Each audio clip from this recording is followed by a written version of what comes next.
Okay, we're good. Sweet. All right, this is going to be my favorite episode of all time. We got the Don, the king of speed, strength development, probably one of the most important people in my entire life. Taught me pretty much everything I know about strength conditioning. Father figure, mentor to me, someone just super, super important. This is going to be my all-time favorite episode. I could have Trump on the podcast tomorrow, and this episode would be more important to me. This is Josh Pyles, my mentor. Someone taught me literally probably everything I know. It's the reason I'm in fitness, the reason I'm in strength, exercise physiology, inspiration to me, super, super, super important person to me, and probably the greatest mind in speed development itself. This is Josh Pyles for episode, think 7. Hey, that was a big introduction. Yeah, no, and it's not big enough introduction. I can't put it into words, the introduction that No, that means Josh a lot deserves. to me, man. That really means a lot, for sure. No, and I'll tell you what, and anybody in speed development, strength development knows Josh, and everything the reason you're watching this video is because of Josh. No, man, I appreciate So I want to get into Josh's story, Yeah. what got him into fitness, everything, and this is gonna be a crazy episode. It's gonna be an awesome episode, and Yeah. let's hear about you, Josh. Sweet, man. No, I'm just excited to be here Yeah. as you are, man. Yeah. It's just like full circle Yeah, right now. oh, yeah. It's kind of Yeah, surreal, yeah. man. So it's cool. No, I mean, obviously, I'm kind of a dive right into it, just like my coaching. So Yeah. I'll get right into it. Hopefully, a couple people out here can hear my story, inspire them, kind of help them on their journey, and see where things go, man. Let's do it. But yeah, so just like you, man, I started out in high school, did pretty well. Started obviously in middle school, like everybody else does. Got into high school, did fairly well in high school. Caught on to exercising in high school with weightlifting. Believe it or not, I was more of a runner in high school. Yeah. I would weight lift, and I was strong for where I was going, but I wasn't as wild as I am when you met me, Yeah. Oh, yeah. and as I am fairly a little bit today. But I was always big into speed development, obviously, and strength conditioning. Got out, went to college, went to exercise physiology, went to OU. I actually went to go to physical therapy. I think a lot of journeys of exercise physiologists, specifically Ohio U grads, go for physical therapy. Yeah, yeah. And just along the journey, man, I took exercise physiology labs. They started doing certain testings and real, true, authentic grade statistics on measurables Yeah. and human development. And I'm like, wow, it really intrigued me. Yeah. And so I started taking more of a passion that way of saying, I wonder if I can train myself. And this is a true story. Yeah. I wonder if I could train myself using this science Yeah. and then try out for what was called, at the end of the day, it was called SC Elite Combine. Yeah. Back in the day, it was like an informal NFL combine. Yeah. And no coaches, none of that stuff by the senior Yeah. year. And I used literally in the books that you're reading today, Yeah. ATP, Krebs cycles, Yeah. understanding all these different, progressive overloads and plyometrics Yeah. and, all these fun things that we can get to talk about. And I just went to work on myself. I was my lab rat, Yeah, okay? yeah. And I didn't know it because being a coach was never in my cards. Yeah. So I started just doing it every single day, and then I saw results. Yeah. I said significant results. Yeah. Training on my own, no competition in training, Yeah. doing all these things day in and day out. And I was the guy that produced myself into a legitimate 4.4 guy through all of my workouts. In high school, I was low 4.6s. Yeah. So this science, this real, true, definitive performance and measurables and results work. It caught fire after that. Yeah, So, it's you know what I mean? results-based fucking performance, and I yeah. explained too, like the best people, and myself included, they learned because people are like, oh, you're so selfless. You teach us like I wanted to be good. That's right. Right? It was very 100% selfish. Yeah. I had no Yeah. thing in my entire life of ever thinking I was going to be a speed strength coach. Yeah. So yeah, I caught with that and I saw the results. I just moved to Florida on a whim, and Yeah. I was still kind of debating about PT school and what should I do with my life kind of deal. Again, graduating college. Yeah. And I just took a job as a personal trainer in Tampa, Yeah. Florida. So you were in Shadyside High School. Yep, went to Shadyside, went to Ohio University, graduated, had a couple $100 to my name. Yeah. No job lined up like Yeah. a crazy guy as I am. Moved to Bradenton, Florida Yeah. throwing a dart at the thing. There was nothing that brought me there except I just wanted to live there. Had a 100% commission-based only at Bally Total Fitness as my first ever job Yeah. right out of college. Yeah. Okay? And it was an hour one way. And in my 1998 Volkswagen Let's Jetta, putting gas on a credit card to go try to get clients to sell to. As my training, right? So I started off there, and honestly, an hour away, I was doing well. I sold very well, but I needed some more stability. I mean, I have bills coming in now. It's the first time having true bills in my life. So I ended up taking a job as an active exercise physiologist in Bradenton at a retirement home. Oh, wow. I had to have something, right? Yeah. Didn't stay there very long, and then I finally ended up getting into a small bit with IMG Academy. Yeah. Which I didn't even know IMG Academy was in Bradenton when I moved there. I had no clue. Yeah. Honest to God story. I'm Google searching exercise physiology degree, jobs in Bradenton, right? A little place called IMG Academies actually pops up. It was not Academy at the time. So I'm like, holy crap, I found a holy grail in my backyard. Yeah. I've got to work here. Pounding away, pound away, pound away. It was like a year later, I got offered like an internship. Yeah. And I couldn't take it. It was unpaid, right? So State College of Florida is right across the street, okay? So now I have this job that's basically from like 8 to 4 every day, 8 to 3, something like that. I go to State College of Florida, and I said, hey, I'd like to volunteer as a strength and conditioning coach for your basketball team, okay? Because they don't have, it's like a... So I didn't even know this part of the story. Yeah. So this is a true story. So it was like a JUCO school. I don't know what they are today, but SCF in Bradenton are literally across the street from IMG Academy. Volunteered Monday, Wednesday, Friday, 5:30 a.m. to 6:30 a.m. And then I would go off to work, right? Monday, Wednesday, Friday. I did that for over a year, unpaid. And they were like, why do you want to do this? I said, I don't want your money. I've tried to get a job next door for over a year. Got the certifications, exercise phys degree, all this fun stuff that they think you should have required for a job.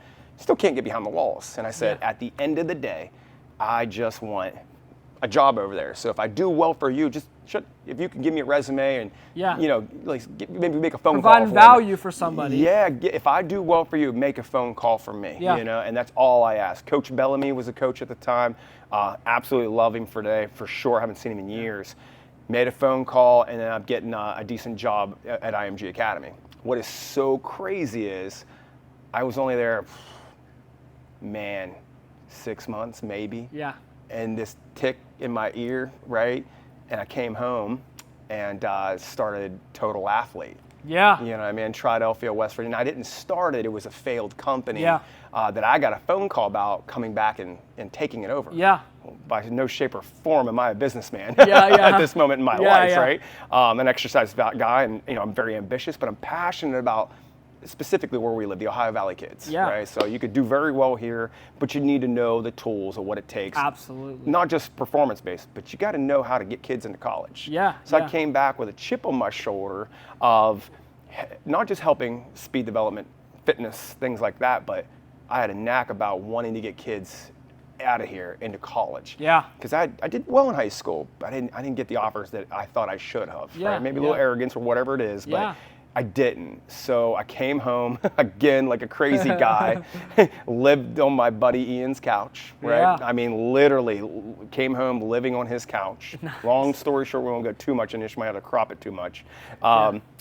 Living on his couch, I have no clue how to get clients. Yeah. I'm not like you at this time. I'm just a strength coach, knowledgeable guy. I think people are just going to show up for me, right? Yeah, they're going to show up, man. I'm ready. Yeah, it didn't happen like that. 1 month goes by, nothing. I don't even know how to go get these. I'm going to football games, talking to people. Yeah.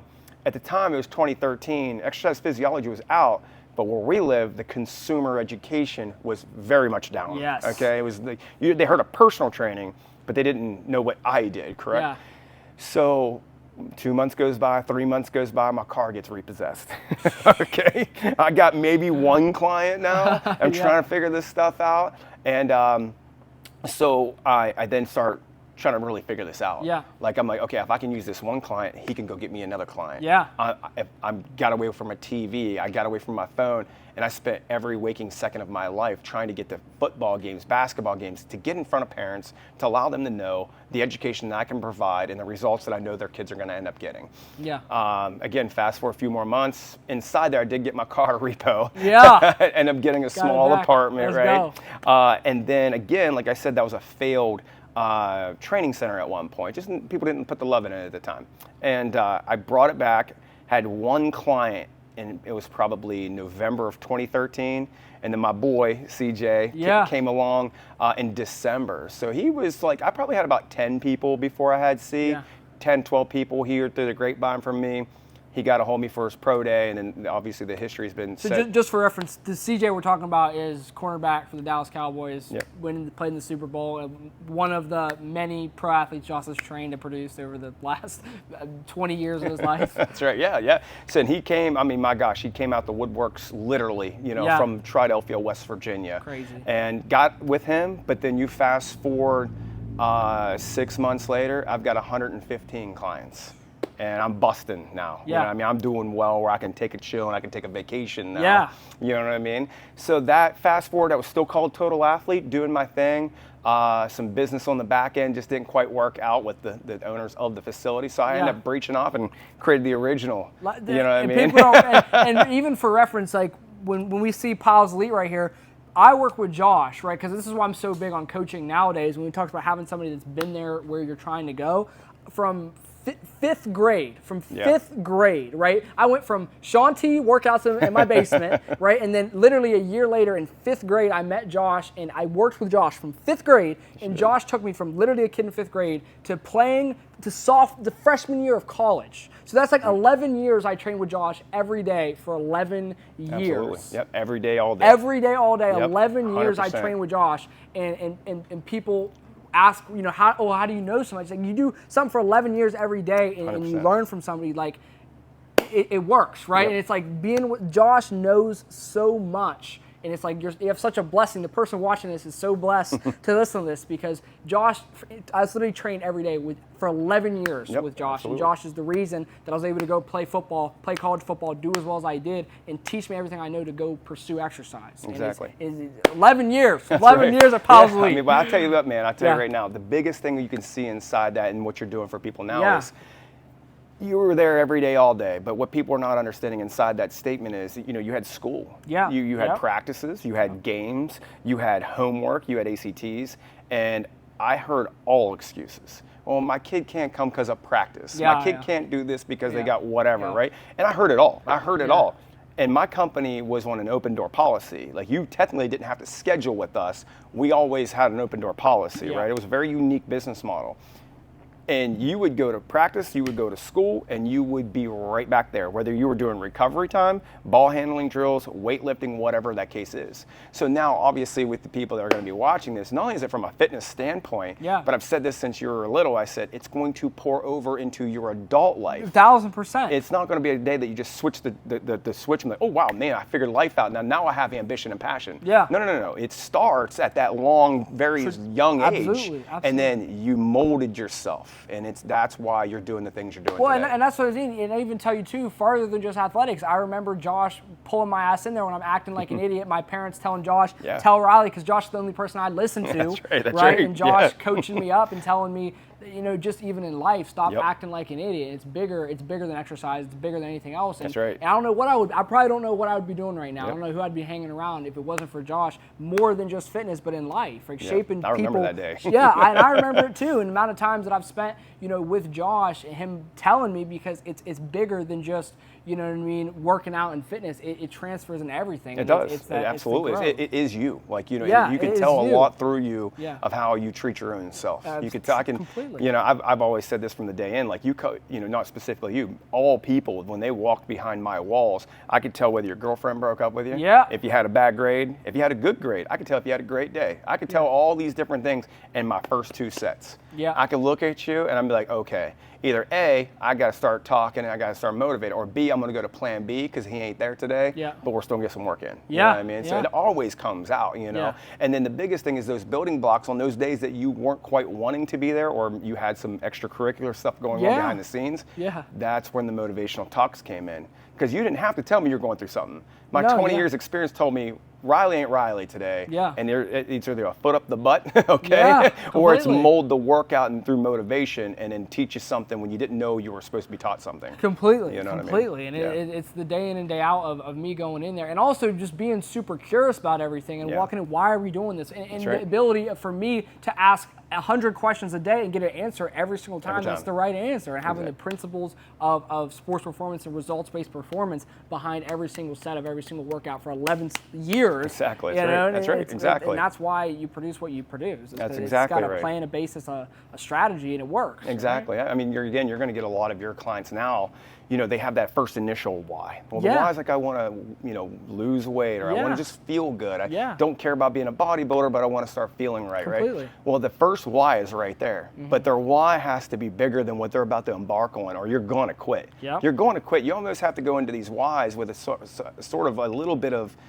a lot of passion, ambition, and then a little bit of craziness, I guess you can spin into it. You got to have these goals that look so large they almost fear you in a way. Yeah. But they also, that why has got to be big enough that you overpower yourself through those bad days. Completely. It has to be. Completely. And again, just like that in business. Yeah, it's the same thing. 1,000%. Same damn thing. It doesn't matter what it is. It's like how you do anything is how you do everything. The days where you come in and you're like, oh, well, I won't do an extra set today, and then you go home and you're like, I won't make the bed, or I won't do the homework that night. It's the same thing. And he talks about, ACTs, extracurriculars. And I'll tell you what, like for someone that like me who would go in there for 3 hours, it never even crossed my mind to skip a day at Josh's. Like, and that's what, like you talk to people that are on it, and you talk to people that are actually good at what they do.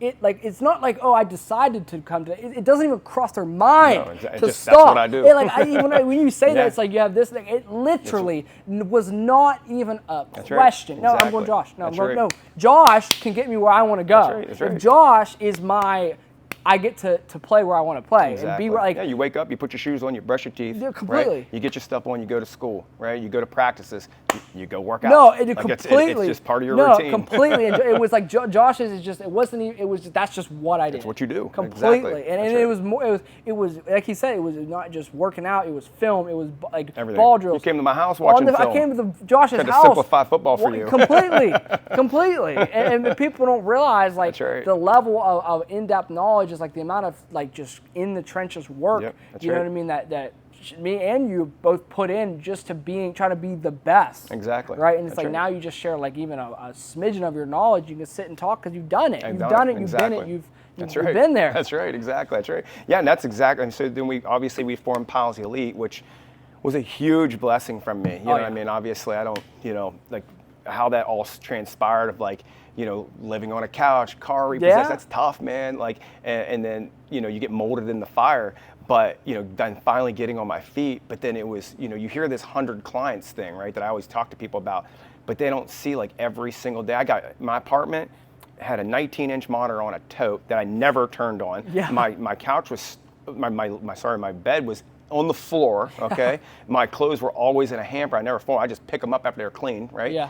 Every waking day, I never was in my house. Yep. I never watched TV. I never was on the internet. What I did was I felt if I had enough time to watch TV, I had enough time to go build my business and enough time to go find one more client to help them. You know what I mean? And that's how I lived. I lived it every single day.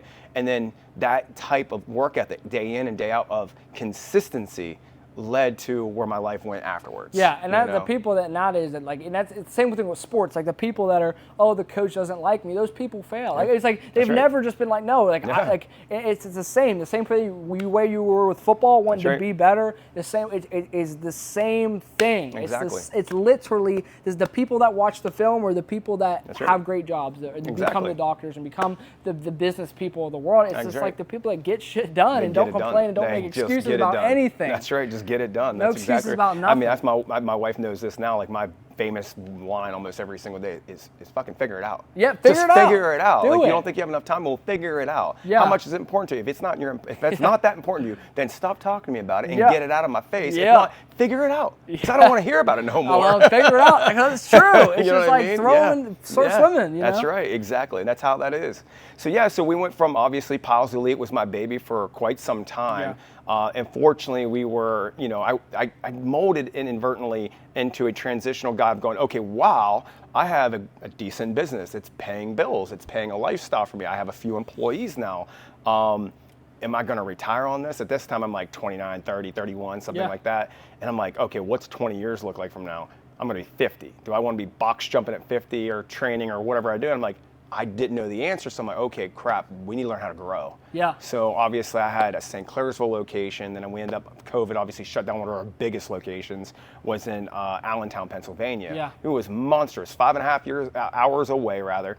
My techniques worked, my business model worked. It rolled in and had 30 clients out the first month. I mean, it bang, bang, molded right away. Yeah. And unfortunately, we know what happened in 2020. But yeah, we molded it that way. Long story short, you saw Cinna grow. We ended up getting another location, obviously in Fallensby, with a 24-hour gym that my wife ran. Yeah. And then just, after 20 years, I still love coaching. I love this. Obviously, I can't shut up about it enough, but it just hit me. I don't know whether my environment got to me around here, if I just saw something in the market, which was a little bit of that. But at that moment, I had enough. And I had a partner on one of my locations, and they were, fortunate enough. They were the ones that took it over and are running with the Bulls currently with it right now. And I think that's an important point. After 20 years, exactly. Like a lot of people it's like they at least spend 3 months doing something, or 90 days doing something. And that's the beauty, I guess, of and the worst and the best thing about today is like you have the softest people on planet Earth who have never tried and never been good at anything, and just assume it's going to be easy. But there's also you have those people to compete against now, and you get to just, if you can just stick with shit, if you can just figure it out. If you can figure it out, if you can figure it out, you're good. That's right. Exactly. And if you can be a figure outer, you'll be fine. No, 100%. That's because that's every single day. There is a way to get where there's somebody that's done something that you want to do. And you're not going to invent the iPhone. No, there's there's no magic sauce with fitness. There's no magic sauce with sports development. It's like if you can there's somebody who has done something that you want to do. Exactly. Go ask them. Just go ask questions. Go ask them. Figure it out. Go figure it out. That's right. Yes. So I ended up obviously departing from which that company ended up. We took it away. Was Pyles Elite. Yeah. We were sitting around. I didn't want my name to be in all the locations because we know what happened there. Completely. Everybody was asking for me. Yeah. And unfortunately, I didn't want to go down that rabbit hole. So we ended up calling the company Cinna off a neurological synapse. Yeah. So obviously, there's the company named Exos. It's kind of where we my wife actually had a great deal of planning this name actually. Wow. So Exos is big top training facility, fantastic locations. Exoskeletal system. Yeah. They train the exoskeletal, correct? So, and it moves and muscular and all that fun. I say synapse a lot. You got to get those synapses firing. Right? So my wife was sitting there talking about Synapse should be the company. I'm like, that's just ridiculous. What are you talking about? So I'm sitting around thinking about it. I'm like, you know what? The exoskeletal system, well, we're going to go one better. We're going to do Cinna, like synapse, because you got to have the synapse before the exos. Yeah, it's especially with youth athletes, it's the first thing that strengthens. It's got to get it going, right? So we end up calling the company Cinna from that. It's an internal exercise physiology kind of education. Exactly, and that's a big thing that we're definitely going to get into is the importance of being a professional when it comes to fitness and being, and that's the thing people realize is like Josh is a professional. He's a CSCS exercise physiology degree. Spent 4 years and 20 years after in the field, going to conferences, teaching, growing from the best athletes in the entire world about how to train athletes. And you see nowadays is people, they get a six pack and they think they're a PhD professor. It's like it's deeper than that. No, it's about being a professor. Once I've always said, I'm like, that's really cute videos. Yeah. Where's your clients? Completely. You know what I mean? I want to see where the clients are at. Completely. Let me see your clientele resume. Yeah. You know what I mean? I How want many to see from here to transformations? here. Yes, exactly. Where have they gone? Because that was one biggest thing is like I would have quit a long time ago.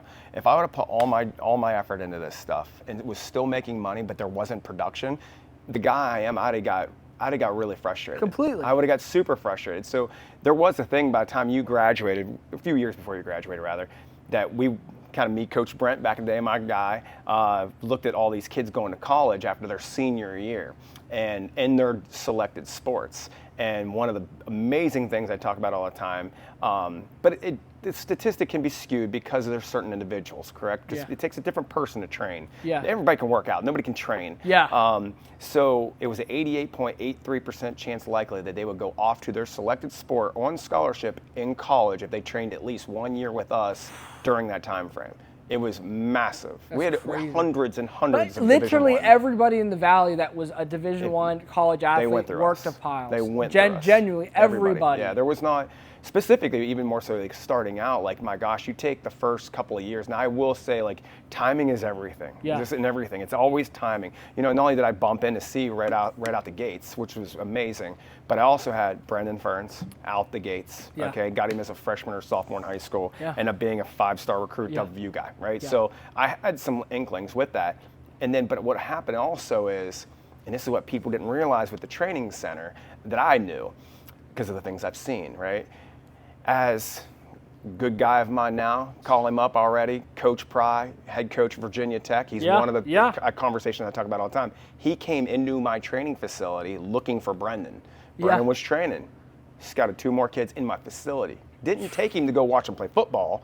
Took him to watch him right there in that workout, and he asked me who their names were inside there, and they were young guys. Boom, took their name down and left because of that culture Yeah. that I created inside. No, there, you'd walk you in know the what I day. mean? It was crazy. Like, you would walk in, it would be me, a high school player. Yep. And it would be professional athletes. It would be College Division Ones, Division and Ones. potential Division Ones. Yeah, future Yes. D1s and Yep. I mean, it was all like under one roof. I literally can't think of one like great athlete out of the High Valley that you didn't train. No. I genuinely can't I've because touched them all. I was in there for 11 years and I saw Yeah. everybody that actually went and played high level and everyone that didn't get injured. You're right. No, like, That was I the tell you biggest thing what, we pride on people ourselves too, always tell me it's like, oh, you never got injured.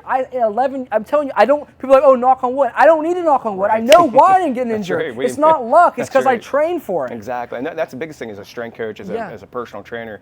That is one of the first things you got to put on yourself is, what is your injury ratio? Yeah. You know what I mean? If I start having injuries through like plyometrics, my plyometric, who I get crap from people, and then I get praise from people. Why? Because it's hard. Yeah. It's the hardest shit you're ever going to go Completely. through in your entire life, and it's going to make you throw up and suck, and you're going to want to quit, Ridiculous. right? But I also know there's 2 things about it. One, we talk about ground force.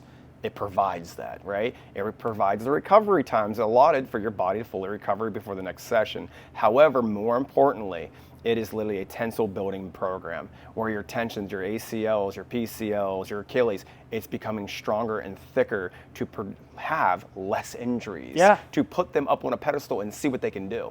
And you do those things in a weight room, and it translates right to the damn field. But he's talking You about know? plyometrics, talking about like an 16-week program where it's literally, it's mapped out, 8 weeks, deload, 8 Yep. weeks, and it's mapped out, and I did it for 5-6 years, And you're on. every single year Yep. before football, and I'm telling you, my senior year, we had 4 guys with career and life-altering ligament injuries, Yep. and I never had one. Not No, a that's right. sprain, not a stretch, not an issue, not even a click. Yep. And- Ever. And I can say it now because I'm not involved anymore. Yeah. But there was not one major injury No, ever that came out of our never, location. never. I can say it now. I wouldn't say it if I was Genuinely training. Never. There was And- never, And 100%. people was like talk about, oh, you know, Yeah. you better hope you don't get That's injured. You don't have to. Like, That's I right. would be crunched up because I was squatting. Like, it was. Yeah. It's completely. You don't get Exactly. injured. It's when you're mobile at the bottom of a 500-pound squat. Right. You ain't gonna tear your ACL at high school Right, football. correct, exactly. That's right. Completely. And on top of that, again, we know this as well.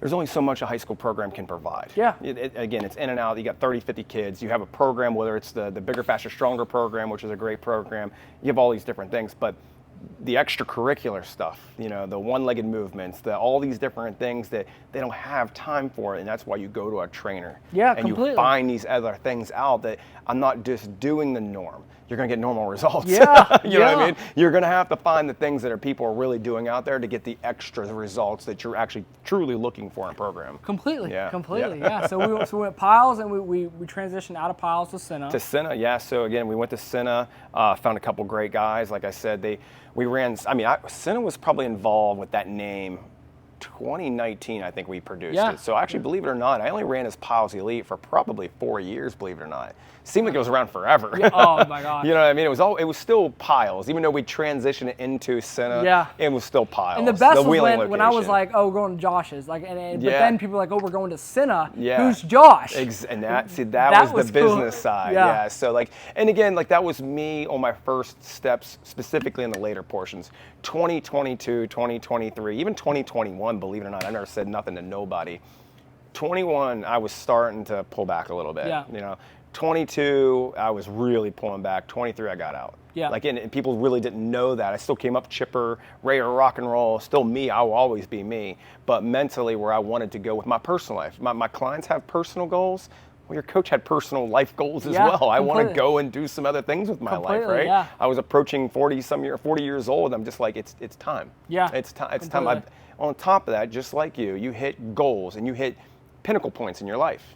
And once you, as a man or a woman, you hit these pinnacle points inside your life, and you keep going back, and the goal's here now, and you just keep going back to that same spot, it starts getting you after a while. Yeah. Specifically, if you're passionate and you got drive and you want to work and you want to see what you can do in life. Yeah. I kept going back to those goals that were already being hit, right? Yeah. So it's kind of like a 315 stuck bench press. Oh, I'm yeah. trying every day. I'm showing up, coach. I'm showing Yeah, up, coach. yeah. But you ain't done nothing different.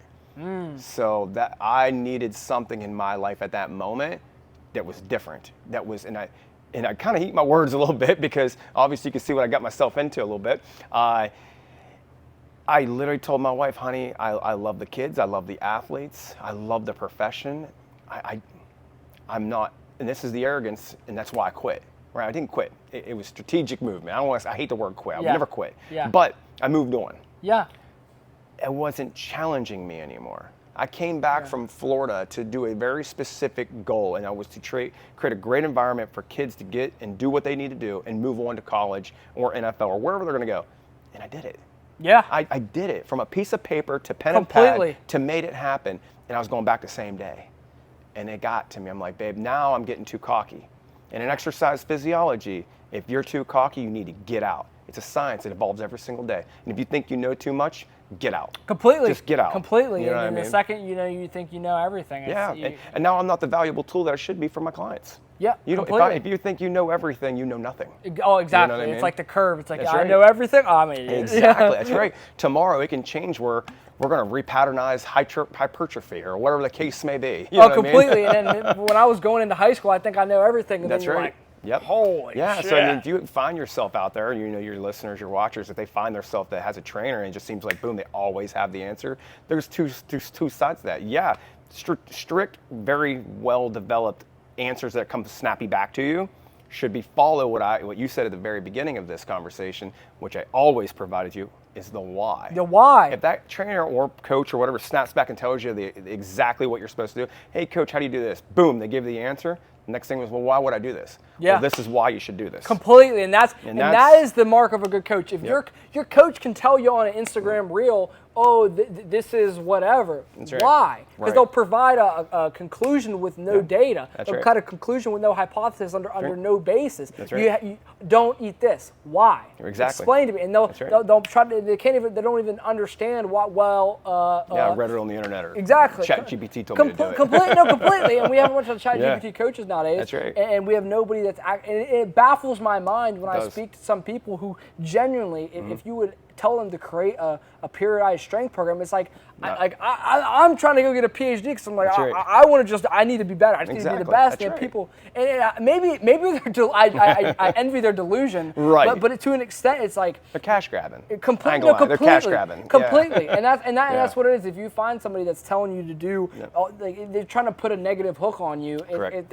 I guarantee. And I've always said that. You go to a trainer. I've always said this. I never really cared about competition. I did. No. I really didn't. The only thing is I had a personal problem. I had Yeah. a personal problem when I seen somebody that wasn't well educated with somebody not giving their best efforts. If an individual can't invest in themselves for education to give it back to the people that they're selling it to, then they're not doing a good job. They're not doing a good service. If I They're just see a not. restaurant guy providing shit service and Yeah. making shit food, I personally don't care. But you're just not doing the. Yeah. You're not doing. Do You're just, everything you can. You're just not doing what you need to do. It's like Exactly. how you do anything is everything. That's when I right. see somebody lagging on the football field, That's I don't right. personally dislike them, but it pisses me off when you just aren't giving your effort. Exactly. It's That's the right. same Yeah, thing. That's right. It's and no like I effort. said, that's why I said I never really cared about competition because I always say go. Yes. Go get those first couple sessions in with them, okay, and then come back and then just see the difference. Completely. And the difference isn't everybody's going to make you do a box jump. Everybody's going to make you do a power pull or whatever the heck the case may be. We'll do the same exercise. The difference lies in was the approach that I came to that client and the results that they felt through the verbal commands, the whys, and understanding if I pick this up and I'm putting the heavy weight right back down, where it's going to get me. Instead of, hey, 3 sets of 10, let's go, good job, move on to this. But also, too, You know? what people don't realize is the internal dialogue that would go in Josh's head, understanding when is it time for rest with Correct. the set volume in terms Yep. of strength, adaptations to all that. And right. you walk in, and he's like, oh, this kid's probably stressed out seeing that's why, okay, back right. off here. And it's Exactly. like, it's a science of just mentally understanding. It's like, I always say, when you cook steak, you can feel if it's medium rare or whatever. You can feel it. That's right. When you've been around it, you can There's a feel feeling of a fatigue, you difference. can feel Yep. it. It's like when you can feel, that's how you know you're fucking good. Exactly. That's right. Yeah. And again, strength coaches can feel that. Yeah. Your energy gives back off me. I know where you're at. Yeah. You know what I mean? And that's exactly what I was saying is, vet is these people are out here where they're looking for you for resources or where they're just lost right now. They're just looking for direction. The biggest thing is that people don't. Everybody's got the golden ticket right now of education. If you in your pocket right now, the world we live in is insane with education. Yeah. Right? Information. Okay, it's different than being knowledgeable. Yeah, okay? completely. It's completely different. So the biggest thing is vet them out. A lot of people don't vet these trainers out enough. No way. I've seen it in my life. It's around here currently. It's on obviously the internet. Well, good for them. I'll never speak about how somebody makes a living, but I will speak about you're providing the best results in a field that I actually was in. Right? Completely. So with that being said, is these people should vet them out. Ask them why. All you have to do is, hey, send me a resume. No, don't put your certs on there. Don't put your degree on there. Send me your clientele resume. Yeah. Who have you taken from X here to Z here? Where was this in between? Yeah. And I want to know these. You can give me testimonials all damn day. I don't care. I want to see the living, breathing flesh out there, right? I want to hear when I can ramble off 15 or 20 clients and it's bang, bang, bang, and you can Google search and be like, holy crap, he's right. Completely. You know what I mean? You can sit there and you, even to me, it's like you can have somebody with a degree that definitely knows what they're doing, but if you can have somebody that you've worked with sit down and give a testimonial and talk about your experience with no script. Exactly. You know what I mean? And just yeah. say, hey, how was your time with me? That's and be right. good. That's right. That's the mark of a real trainer. Exactly. It's the mark of somebody that knows their shit. Because That's if right. you can't fake that. No, you cannot. You cannot fake. One, you can't fake experience. I can just tell you that much right now. You can't fake that, but you also cannot fake the why. Completely. You can't, because there's so many answers that it can provide, and either it goes in a circle or goes right to the middle. You literally can't fake the why. No. I've never seen, and that's the thing. There's only probably 100 whys you need to answer, even with training. Okay, well, how do you lose fat? How do you build muscle? How do you not get fatigued? To an extent, if your trainer can't answer 100 questions, that's their only job. Exactly. Is to answer That's that right. question. If they can't answer the why for your question, then they're asking you to commit and lock in when they're not even that. That's right. And exactly. that's the huge thing I always say to me, I am a living, breathing version of the people I want to work with. Anything that I'm asked you to do, I've done 10 times over, and I put myself in the position to invest in myself. Exactly. I've invested in myself with Josh for 11 years. That's right. Like I've had a coach for 11 years. So anything I asked anybody else to do, I've done it 11 years times over, and I do the same thing now with my business. I work with coaches to help me be a better coach. I'm in school. It's like you got to learn. You got to keep moving. It's just like the weight room. You got to change it up. Completely. You can't get stagnation. Exactly. Yeah, and I mean that's exactly right. Just like you just said there. I talked about you with this for a while because it is to a 40-year-old man with all this stuff going on, right? And to see my young guy client taking on clients now. Yeah. This is why. One, you make me feel old. I want to smack you for it, right? Yeah. But to think that like back in the day, I may have looked at you and like, okay, kid, what kind of knowledge do you really have, right? Yeah. However, the way I look at your side of life is, and the knowledge I do have, and taking a step point back is, one, you are investing in all this. You're in college, but you're investing in other sites of education, right? And mentorships, right? Which is insane. Resources that I didn't even have at your age when I was your age rather. But more importantly, as I talk about this all the time, is your weight room age is completely different than your regular age. Completely. You know what I mean? You said you've been in the weight room with me for 11 years, correct? So you're 20. Yeah. So you're already talking about half your life you've already spent in the weight room. Literally half of my breathing time I've spent, and that's the thing when we talk about, like I say every day, I'm talking. He was open Monday to Saturday, and I was there. 100%. And it was like, it's like when he talks about the why, like every movement. That's right. Why? Why are we doing this? Why are we doing this? Why? Where's this go? But why? But how? But why? Like, and it's like you did that for 11 years. You do that for 11 years, and that's where like I had to calm down. Like he ain't got the education yet, right? But the weight room knowledge and the weight room age, your age in the weight room is far more than majority of most trainers that I know, right? Well, that's why when I went to college, all the stuff you're telling me, I'm like, I know that, and now I'm like, okay, well, I understand why exactly that works. It literally just was like plugging the answers. I knew, okay, you do that, that shit works. Exactly, that's right, exactly. Drilling small things in your head a long time ago, you'll see now going through the education, like, oh, he was crazy, but he makes sense. To this day, I cannot step up on something without my toe going like this. That's hilarious. Toes up, toes up. Toes up. That's right. I can do an A-skip with my sleeping. Exactly. I can walk out of bed in the morning and do an A-skip. That's right, exactly. It's crazy. Yeah. And that's all comes from, again, through the time. And I really do believe in that now, taking a step back from my own life and looking at through it from a different lens. You know what I mean? Again, I took my first client at 20. I mean, you're right there. My first client came at 20. So when I got to say I was 20 years in the game, when you're 40 and you're still in the game, you're going to say that at 40, but I've been doing it for 20 years, bro. Yeah. It's crazy. And you've seen it all. Yeah, you've seen everything. Do. And I've got to see the game change. You know what I mean? Obviously, I started weightlifting in the 90s, obviously, like, you know, late 90s when I was in junior high, and then early 2000s through high school. So I mean, strength and conditioning wasn't even a thing until the 80s. Yeah. And then it developed through the 90s, and by the early 2000s, strength and conditioning was on the boards. So I got to see this evolve, and now I'm seeing the social media and the chat GPTs. Completely. And it's evolving in so many different ways, but there's one true test that they cannot face of time, and it's having a true, dedicated, educated personal trainer, strength and conditioning coach in your face to do more than what just a piece of paper tells you what to do. Completely. You can't, I'm telling you. And let's talk about that. So if we had to build the perfect trainer, what would that trainer look like? Right. Yeah. So I mean, obviously, mine is I'm coming from me. Yeah. I want my trainer that's been through it. Yeah. You know, I mean, there was never one workout I ever made you do that I didn't do myself. Completely. Remember back in the beginning of this, I was my own guinea pig. Completely. You know, okay? Completely. So that progression cycle, Pyles' plyo program, right, or whatever you want to call it, I did that. Yeah. I used to take workouts, and I'd take this workout. I swear, I took Michael Jordan's jump program, and I took like Scotty Scott's jump program, and I molded them together.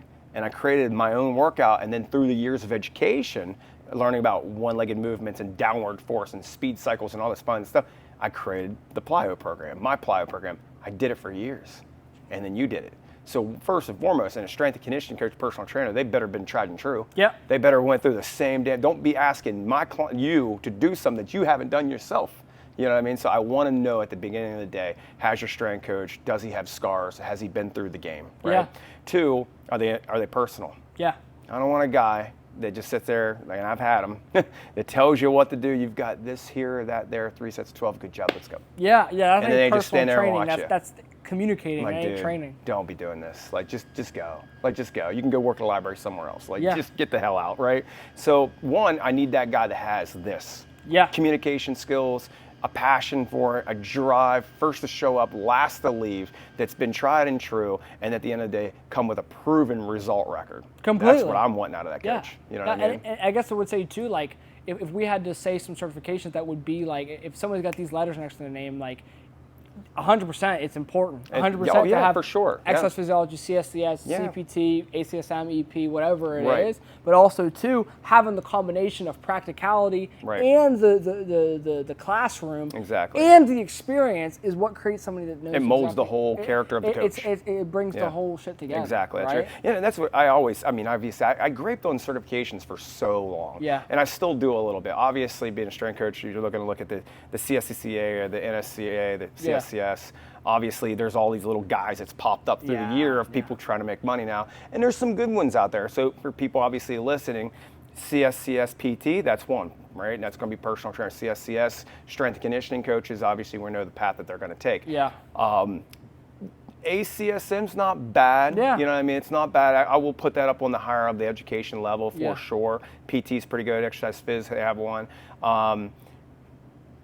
What is the other? I mean, you got NASM now. NASM and ICA are the bullshit. The ISSA one. So those, when I see those two things, when I see them, at the end of the day, all I can say is, hey, at least they got something. Yeah, exactly. In terms of an education to regurgitate back, right? Yeah. But, and I don't mean to out anybody, because people got their own path life. They can have a weight room age. They just couldn't go forward in education, whatever the hell it may be. Yeah. But when I start seeing these, like, 24 years old or 26 years old, beyond college years, and they were a bartender for 15 years, and all of a sudden they got the ISSA behind another personal trainer. Well, and the worst is when they start preaching biochemistry to you, and they didn't even go to college. I don't want to do this no more. Yeah. You know what I mean? I don't want to do this no more. They're preaching to you biochemistry with a lab coat on. Like, I'm like. Yeah, and I get it. Like, formal education, again, is just picking up books and understanding things and going through it. I get that, and there's a fast track to that education. And again, there is some selected people out there that will take those same books and say, hey, buddy, it don't take me 4 years to learn that. I'm going to do it on my own. Completely. I don't know them, though. I've never met it, but I'm sure and they're out there. And I always say, too, like, if you just get, like, whatever, certification you say you don't need, if you're good, just take the test and you'll pass. Correct, good. Exactly. You'll pass. That's right. You're good. That's right. And I feel like it's just like a, would you trust a doctor without a DO? Like, you see what I mean? They got a base level of knowledge that's why they have a certification. Exactly. I know this material. That's right. Yeah. And even at the end of the day, like I said before, it's their personal investment completely to get well-rounded enough education to deliver the best possible educated results back to the class. Yeah, and it's not even necessarily saying if you have the letters you're a badass trainer, but when I see somebody with 10 degrees, I'm like, okay, this guy's on it. Like, right, yeah, exactly. Exactly. And then, but sometimes you get inside that got 10 degrees and you don't have the experience. It's really, and if you can, and that's the beauty of long form videos. If you can speak to somebody for 5-10 minutes, you'll know. You'll know. Yeah. You can get the click. The marketing will be the cert and whatever they're saying. Yep. But do I want to work with this person? Needs going to need to come from a conversation. Get on the phone with them, talk to them, a chat with them, right? Because half the time, even if it's in the DMs, they'll be sending you answers. They're plugging your questions into ChatGPT and sending you back the response. It's crazy. Yeah. Which, hey, it's a good foot in the ground, right? But you better not be paying a whole lot of money for it. It's crazy. You know what I mean? Because the same thing. You can get the same answers they can half the time. copy paste that, put it right back into it. They're going to get the same answer. And they're probably making. Yeah. I'm telling you, I've seen it. They're making your plans off freaking ChatGPT. Right. No structure. And I'm sure it can give you a base. Yep. But come on. And this is changing the game. This is changing the game. It's crazy. It has. It really has. Now again, the resource is phenomenal. I love the resource, right? And it's changing our entire world right now. Good and bad. Yeah, it's good and bad. If you're average mom out there, average dad, or whatever a kid is, hey, maybe they can't afford it, but they got a cell phone on them. And hey, look it up, boom. At least it gives you a guideline. Completely. But for an individual to sit there and go out there and say, hey, I'm going to get the best results possible. I'm going to have you pay whatever their packages are. Yeah. And then they go home and they chat GPT or whatever they do in these days. I'm out of this game. I really don't know a whole lot of it. I need to. And then they formalize that and then push over that program. And they sit back and collect. Crazy to me. I can't believe people are making money like that. It's wild. It's crazy. And at the end of the day, too, though, you know what I mean? To me, it's just disingenuous because to me, I feel like it's almost like it's like an art to some. Because to me, my art, I'll never outsource. People are like hiring other coaches. To me, that's why people come to me is because I view strength programming as an art form. Exactly. Like to me, I sit down and it's probably the only thing out of anything in the world I know. It's probably strength programming. Right. I know more so than any type of nutrition pathways or whatever it is. If you tell me build a good workout, that's the shit I can do. I mean, think about it in the name, right? It's called personal training. Yeah.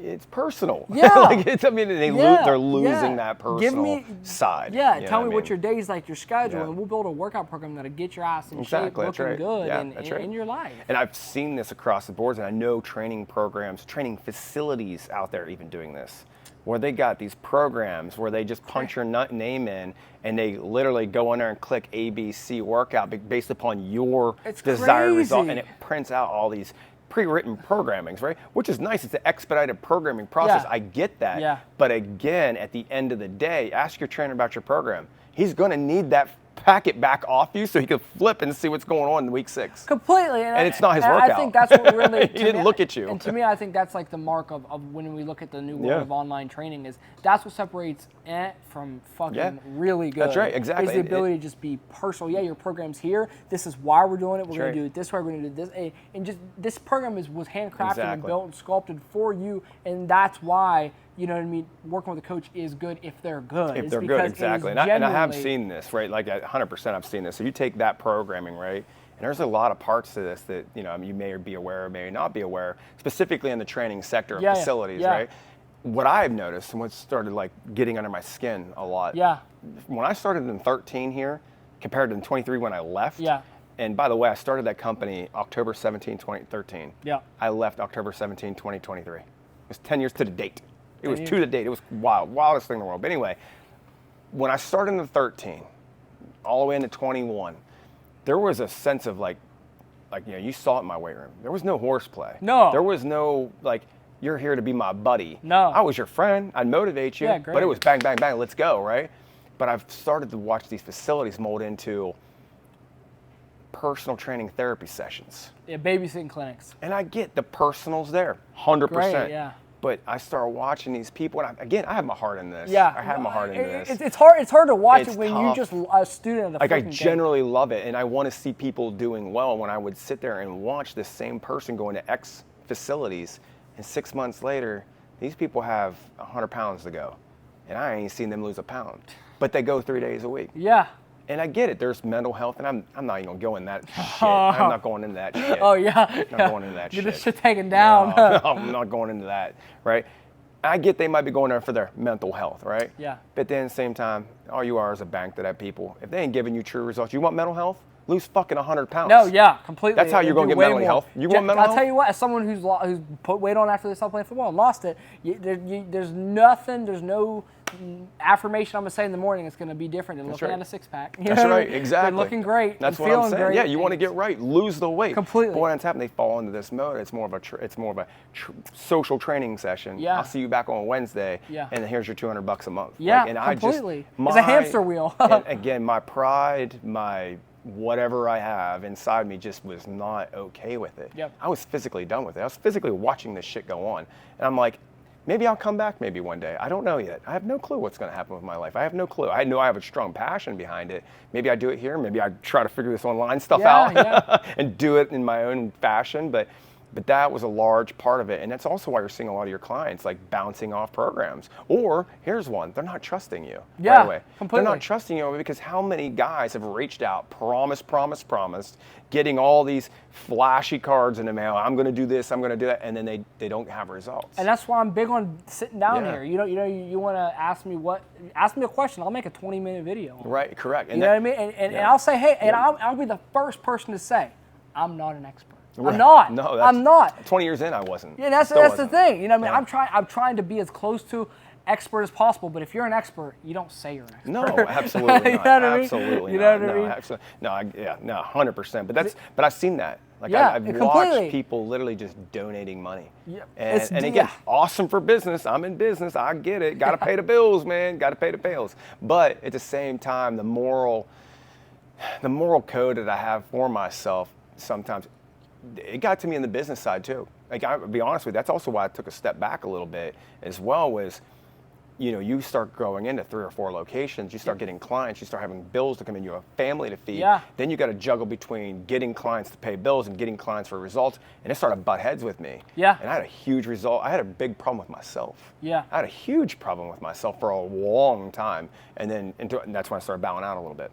I'm like, man, I can't be there. I'm gonna let Coach Brent do his thing. The other coaches do their thing. I'll take care of the bills, and I'm gonna figure this out. Yeah, completely. And I think that's part of the hard Yeah. part of the in-person game and stuff like that. And I think that's why having a super personal coach is good at the same time. But also, hey, but be specific in who you speak to as well. Because Correct. a lot of people speak to everybody, and that's where you get these people who are more concerned about just making you feel good than actually helping you. Exactly. And they're friending, not coaching. That's and I right. think that's why you got to be authentic and be yourself, because right. the people that want to work with you are gonna watch the videos you got. Exactly. And they're gonna be like, hey, I like That's this right. guy. Exactly. That's You right. know what Yeah, I mean? exactly. I mean, that was always what I said. I would obviously sit down with clients just like Yeah. this. Did it with you, right? Yeah. I went off, put you through an eval, and at the end of the day, I basically said, here's the things I can help you with. If this place Completely. is for you, this is what it is, right? Yeah. But again, at the end of the day, I always said I never sold training a day in my life. No. I literally said, I'd take you through that free eval, right? And that eval was an athletic eval. Completely. And there was a couple coaching cues I would do in that to show you can get better with 2 coaching cues. Completely. And that was the buy-in, right? When you felt that instant result, right? I get a sale or whatever you want to call it, right? No. I literally just showed you that this place can help you right away. Completely. And then I just go over to your parents and say, hey, this is what we did. Hey, Riley, how'd you feel when I changed it? My first step was already faster. Mom, this is how you train here. Completely. You know what I mean? And I think that's the biggest reason I see fitness people burn out or get tired of it, is because they don't fucking believe in what they're selling, Correct, right? yeah. And it's like, because it's business, it's sales. It's That's like it. you have a product, but that's the thing. If you genuinely believe, Correct. there is never a thought. If they don't work with you, because it's that good. It's That's that right. good. I mean, think about selling cars for 20 years. You can be burnt out for a Well, I little tell while. you, and You know people, what I mean? I've probably in my lifetime with Josh literally brought 100 people to Josh. Oh, It's yeah. because I was a walking evangelist 100%. for Josh, is because it was that good. And, Yep. and if you have to sit there and argue with somebody about if it's good or not, Right. you know it's not, because if the way they speak isn't. You have to. Like, Right. it's that good. When you Exactly. genuinely believe in what That's you're right. selling, other people will Yeah. do it for you. I mean, and your you results will do never the saw me talking. advertising? No, I never never, advertised. nothing. And People I'm always ask me, why don't you get a billboard? Well, I don't need to. I was Josh's Yeah, billboard because I exactly. would get results That's right. on Friday night. That's I'd be right. scoring touchdowns, and then everyone would be like, Exactly. "Man, what do you do?" Yeah. I work with Josh every day. Exactly. That's and right. that's what it is. Yep. And then you see it. You see, not only the D1 kids going out, but I've always said this. My best part of advertisement is like what we said just a little while ago, is when you start feeling good and looking good, and you start filling out shirts. Completely. You don't say nothing. People are like, Riley, what have you been doing? No, completely. And then all of a sudden, people love to talk about themselves, Up for 100%. especially when they start feeling good. Oh, yeah. Maybe Pyles, you starting to fill them shirts out a Yeah, little bit. completely. Yeah, I've been working out a little bit. Where are you going? Oh, I've been going here. Boom, there goes my client, because they're seeing the results and they want to be like And that. that's what I always say. Is that a lot of times you'll see people focus on the clients or whatever it is. It's like, get transformations. Right, Get absolutely, transformations. exactly. You get transformations. 100%. That is the thing you need. 100%. And that's my biggest thing. When I said I get 100 side by side transformations. Right, exactly. I can do anything. Do it, I can yeah. if I can help 1 million people get in shape, I'll serve myself. I'll That's serve right. myself, and they'll be Exactly. happy. And I'll have an amazing business. I think it's not to have an amazing business. It's amazing because Right. you have a business that helps people. That's right. And that's Exactly. you build Yeah. That's what I said. I never went to work. I used to hire people, right? And my first thing was after I would go through their hiring process, Yeah. and I said, before you start your first day, is if you feel like this is a job to you at any moment, you're fired. Yeah. Because this is not a job. No. This is not a job. I get to show up like this Yeah. every day, okay? And I get to help kids, train athletes, be in a weight room every single day. I could be in a coal mine, a Yeah. pipeline or something like that. You want to go get a job? Go get a job. This isn't a job. Yeah. Do you have standard times to be there? For sure. But it should never feel like a Completely. job. It was never a Yeah, job. completely, and that's part, like, even for me with fitness, it's like if you whatever you have a passion with, people are like, oh, you should do this, you should do this, like whatever you got that for, Right. figure out a way to do it. Like, 'cause Exactly. it's That's what it exactly is. right. That's exactly right. There's no excuse. You can go and make it happen, right? He's gonna figure it out. That's your own He's money. gonna Figure it out today. out. That's right. Exactly. Completely. Yeah. So obviously, fast forward a little bit, through me and my little bio, or you want to call it, is sold Senna. Right away, it was real surreal. So I had to get out. I knew when I got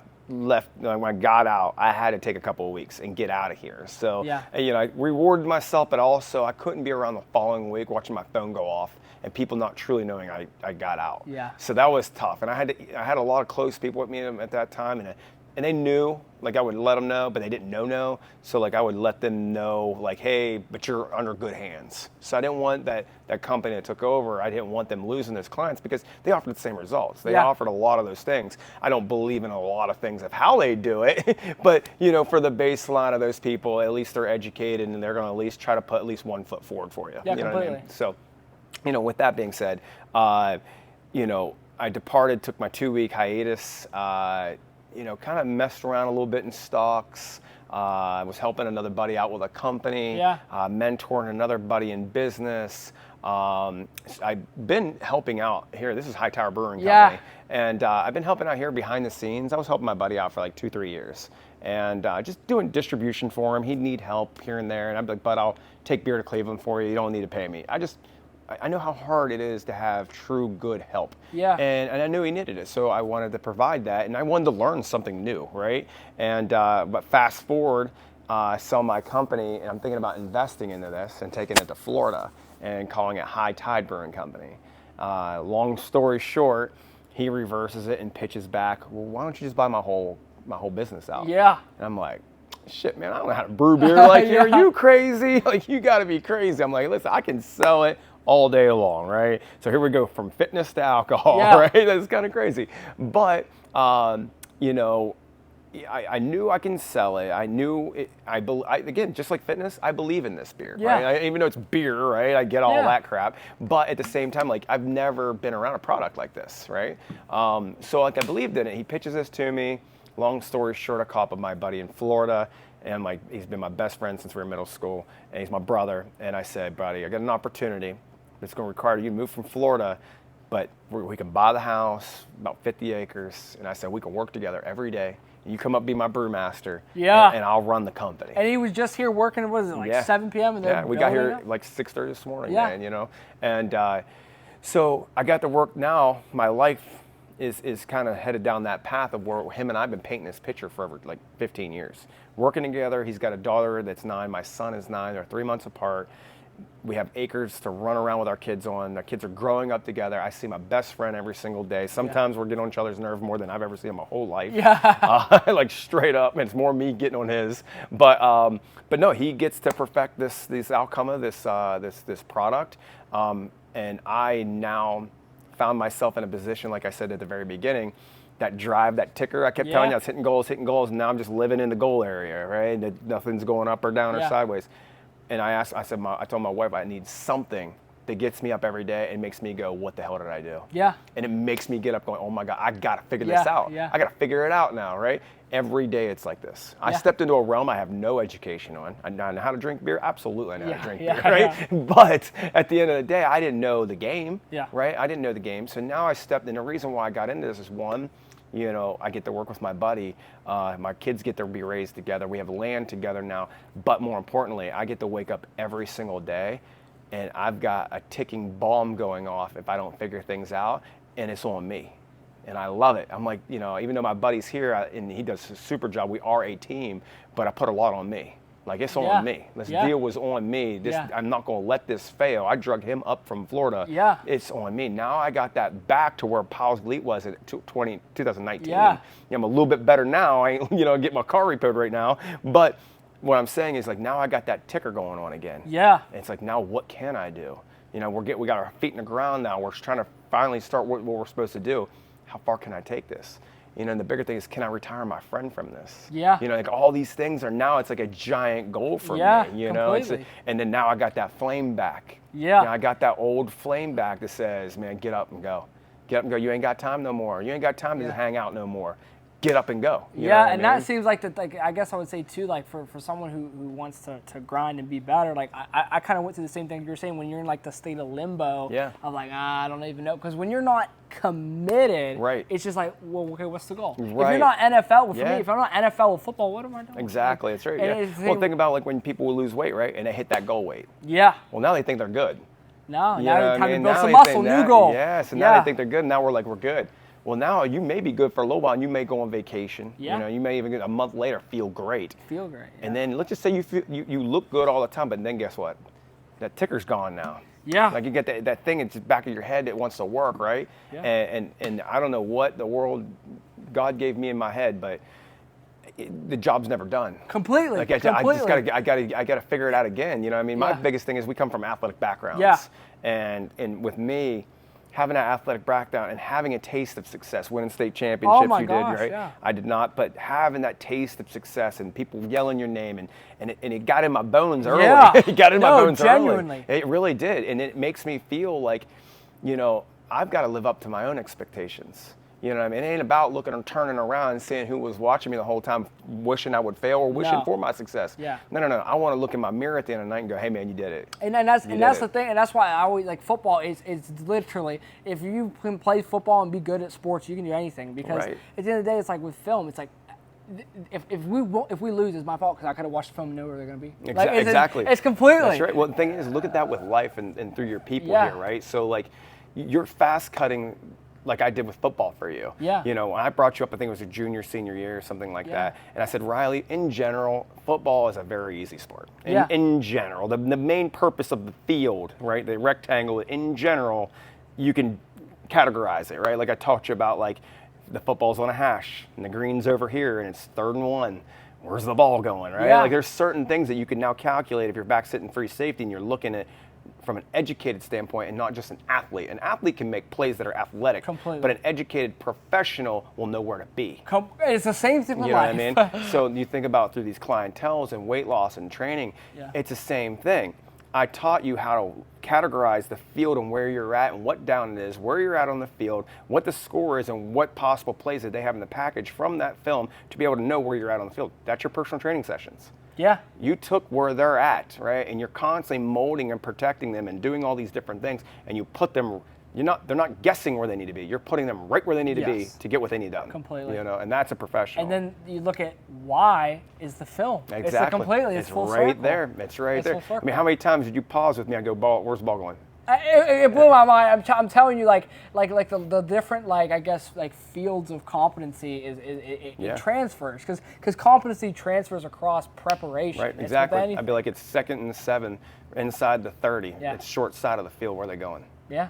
Where are they going? You know what I mean? And then you have a three wide spread empty backfield. Where are they going? Like that's a very favorable one, but it could be an eye. I can tell you where the ball's going. Yeah. In general. Yeah. In general. Just Got that water on me. It's whatever. Hey, we're working out. Exactly. We're the brewery. He was working. We had to take a work break. Got the water on me. Yeah, we're good. I missed my lip. yeah. But no, when it comes to personal training and actually producing a result with a client, what is it like from day one if I come in and I'm a new person to fitness, working out, like how do we actually go through that progression to be able to go from A to B? Yeah, so obviously at the very beginning, as well as everybody else does, at least I hope they do, they should go through some kind of initial evaluation, right? So in terms of my evaluations, a lot of mine obviously were speed development, strength and conditioning, but I mean, again, I had a lot of people for weight loss too. Yeah. You saw adults in my locations as well. My gosh, my oldest client back in the day, I think she was 96. And I had a 68-year-old in there 3 to 4 days a week for over 4 years with me. Yeah. So I mean, I had adults that would also come in, and then think about it. You go from an 8-year-old, because we started at 8, right, with developmental stages.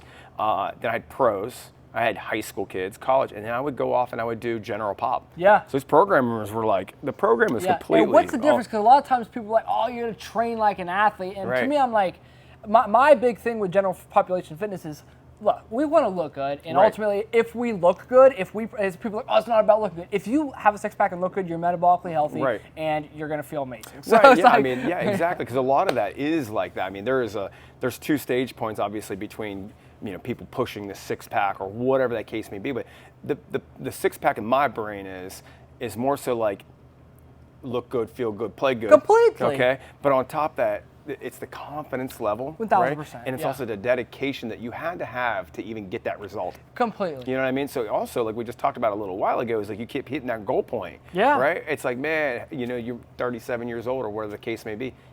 You feel good. I'm really not worried about a six-pack. Yeah. I just want to feel good. I want to feel better. I need to lose about 20 pounds, get my shoulders back and rock and roll. I'm never going to be the athlete I used to be, but I want to start feeling good because I have kids. Yeah. I'm not worried about that six-pack. So boom, we hit those results. Yeah. Just like I said in my previous business life, you keep hitting those goals. Now you hit them. Now what? Yeah. Well, hey, Mr. John, have you ever had a six-pack before? No, I actually really never had. Like, hey, let's take it up a notch. Completely, and it's about setting Let's new see goals. what else you can do, man. And again, that's the drive inside me, and I would hope that the clientele that I used to get, I had a total different demographic of clientele. Yeah. I had athletes. Yeah. So I could ask you, hey, take it up a stretch. Yeah. Okay, I can ask, hey, one more rep. Completely. That was my famous line, was one more rep. You told me to go 10. I'm asking you to go 11 now. Yeah. Okay? Yeah. And Everything AMRAP. Exactly. That's right. So obviously, that there's those different styles, but obviously I'd bring them in for an evaluation. Off that evaluation would tell me so much, because I had a formula that I would use during that, and you may have known, may have not known.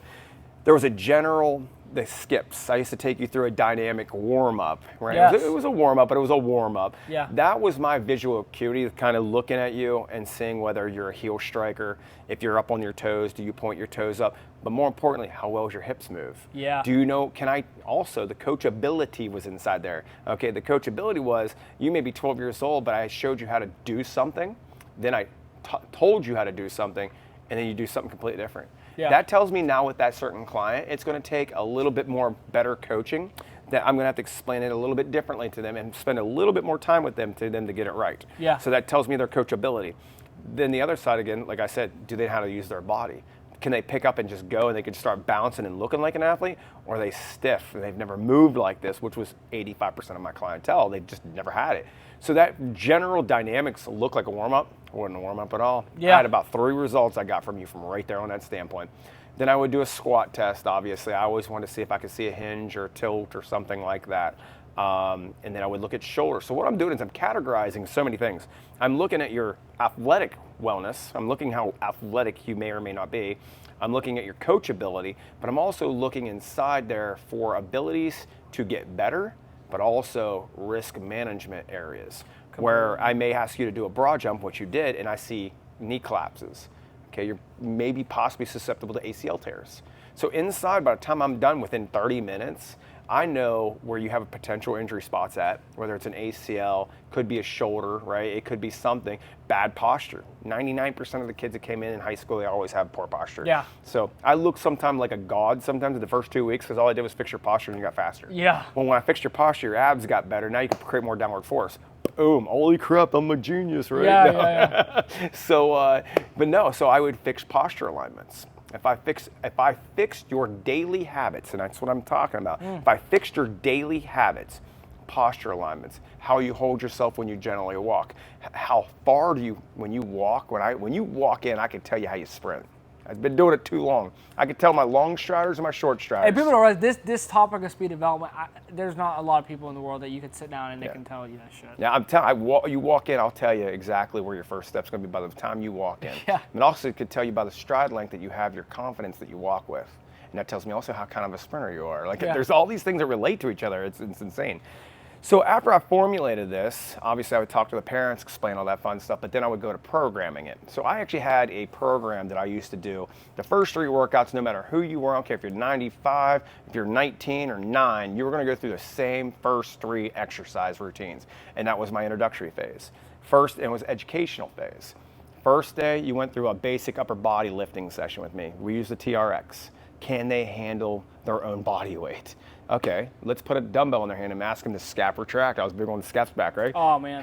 Scaps back or down, right? Yeah, So, to this day, I literally walk like this here. to this day. Exactly. To this day, I walk like this. So I want to see if you have scap control. Like, can you actually activate a muscle group and then also move? Yeah. Also, how much, if I do like a auxiliary movement, can you hold that weight or does it move? Yeah. Do you have stabilization muscle movement, Yeah. right? And then the next day would be lower bodies, doing the same thing. Can you hinge? Can you tilt? Can you toe up? Can you have balance on one leg? Fun stuff. And the third day literally was going to tell me if you were ever going to be around me ever again.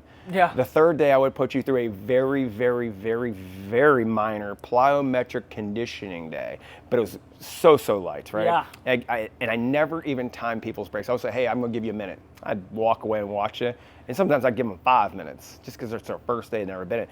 And it was always body weight based and never touched a weight and never did anything. It was you.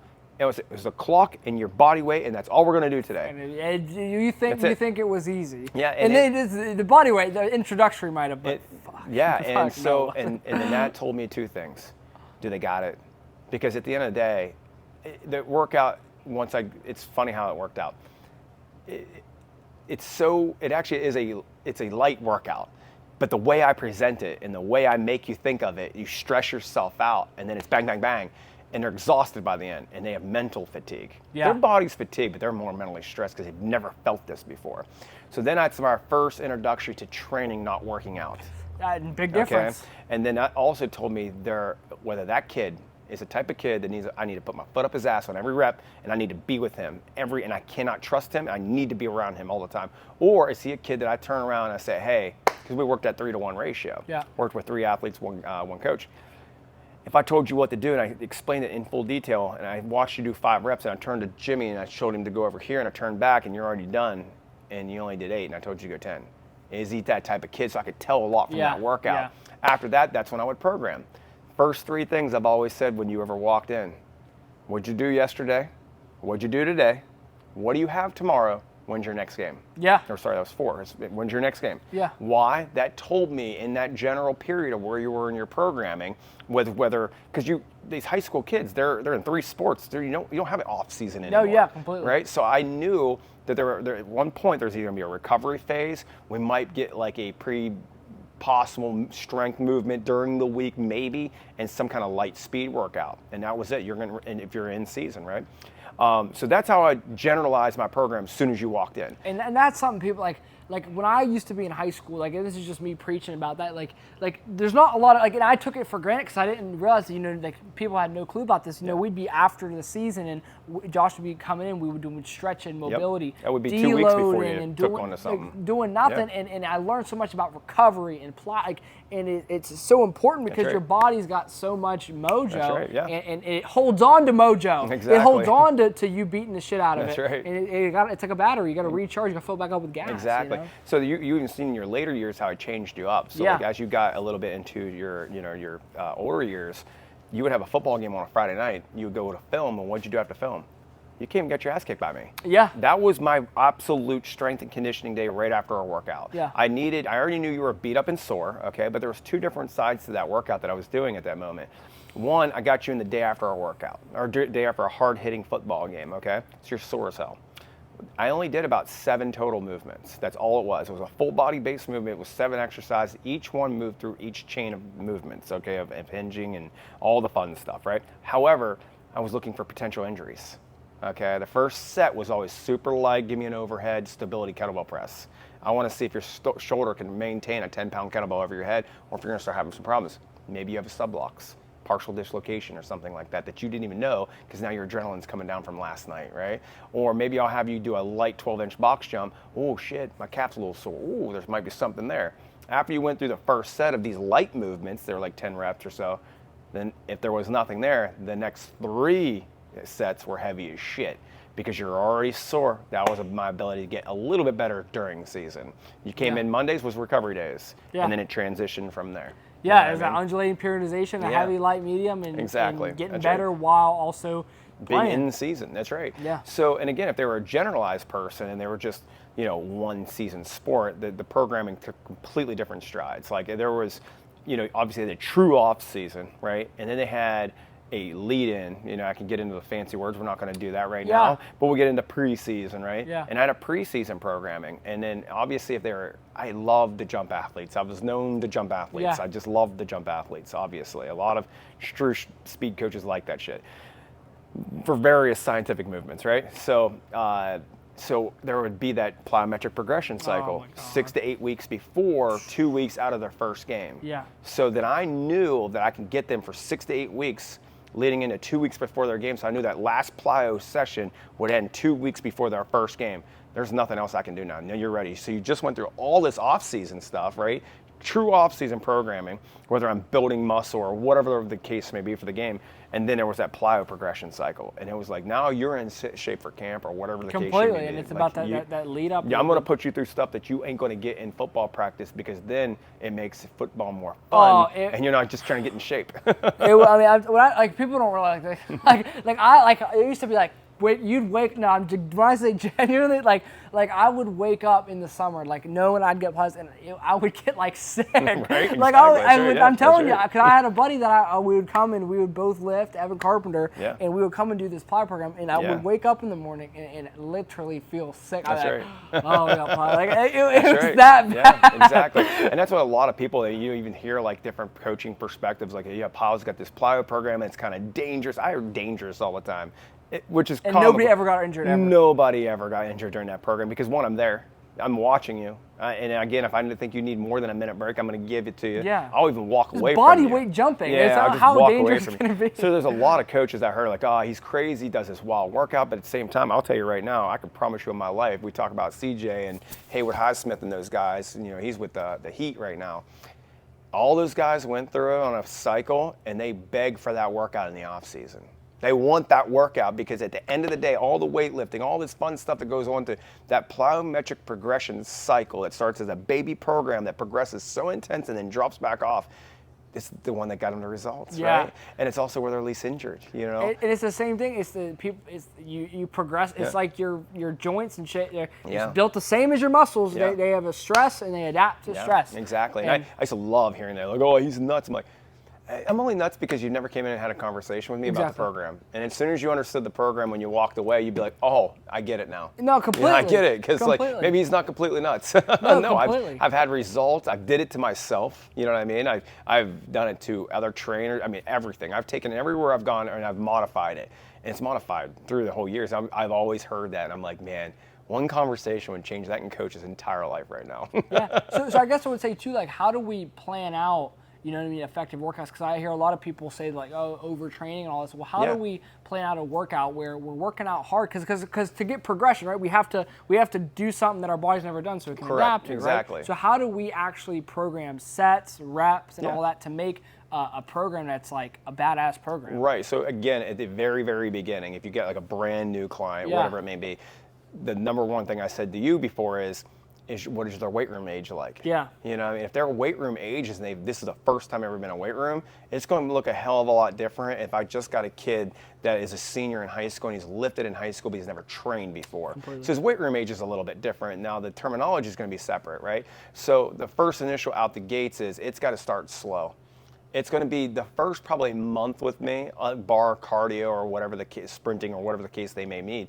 The education side for the first probably 2 to 4 weeks is what I'm going to emphasize on. Yeah. I'm just going to emphasize on getting this person so educated that I know by the time I put that weight in their hand, one, I know they're not going to get hurt. Yeah, okay, and I can trust them because there's a lot of trust as a trainer I got to put into that person if they're going to hold on to a weight, right? So that first couple of months, if it's a brand new individual, I'm spending time in education every single day, okay? If it's a mid-level possible college kid, I'm probably going to stress them out on a level to see where their potential can be. Yeah. I want to see if it's an athlete. I'm speaking from an athlete standpoint, right? I'm going to test them in like different various tests and measurables, ask them what they've done in high school, and I'll probably use those same exercises. Yeah. Because it's something they're comfortable with. Yeah. Right? And I let them do that to see where that level of education is, see where that level of intensity is, and then I modify strategically, hey, don't do this. Why don't you try this? You know, you like a snatch. Have you ever tried a one-arm dumbbell snatch? Because I'm big into one-arm movements. I'd modify it from there. But then you get a seasoned vet, and what's wild with my seasoned vets, they have a great deal of weight room knowledge. They have a great deal of intensity. They have a great deal of workout, okay? And then, I mean, again, I love bringing CJ back up, but what I'm saying is he is the epitome that was a great weight room kid. Kind of at the beginning. He'll tell you that. Yeah, kind of lay on the ground. But he will work out. Yeah. Trey, he will work out. He will work out. I will tell you that he will work out. But his results that I got him, he's never trained. Yeah. You know what I mean? So you could take a high-level guy that's really worked out, has phenomenal basic biology. He had stuff that you could have walked in the NFL with, and he got better. Yeah. So that's what I've always said. CJ probably ran a 4.47 or something like that out the gates. Like, when I did his eval, he ran a 147.10 split on me with horrible setup, okay? And then he jumped a 10.3, 10.6 broad, right? He jumped like a 38 vert. This is all in his initial evaluation. This is a high-level guy. Yeah. This is, you know, draft-worthy style results back in 2013. So it's like, okay, this kid has what it takes, and he's a high-level weightlifter. He's a high-level athlete. It's like, oh, shit, how do you program for that guy?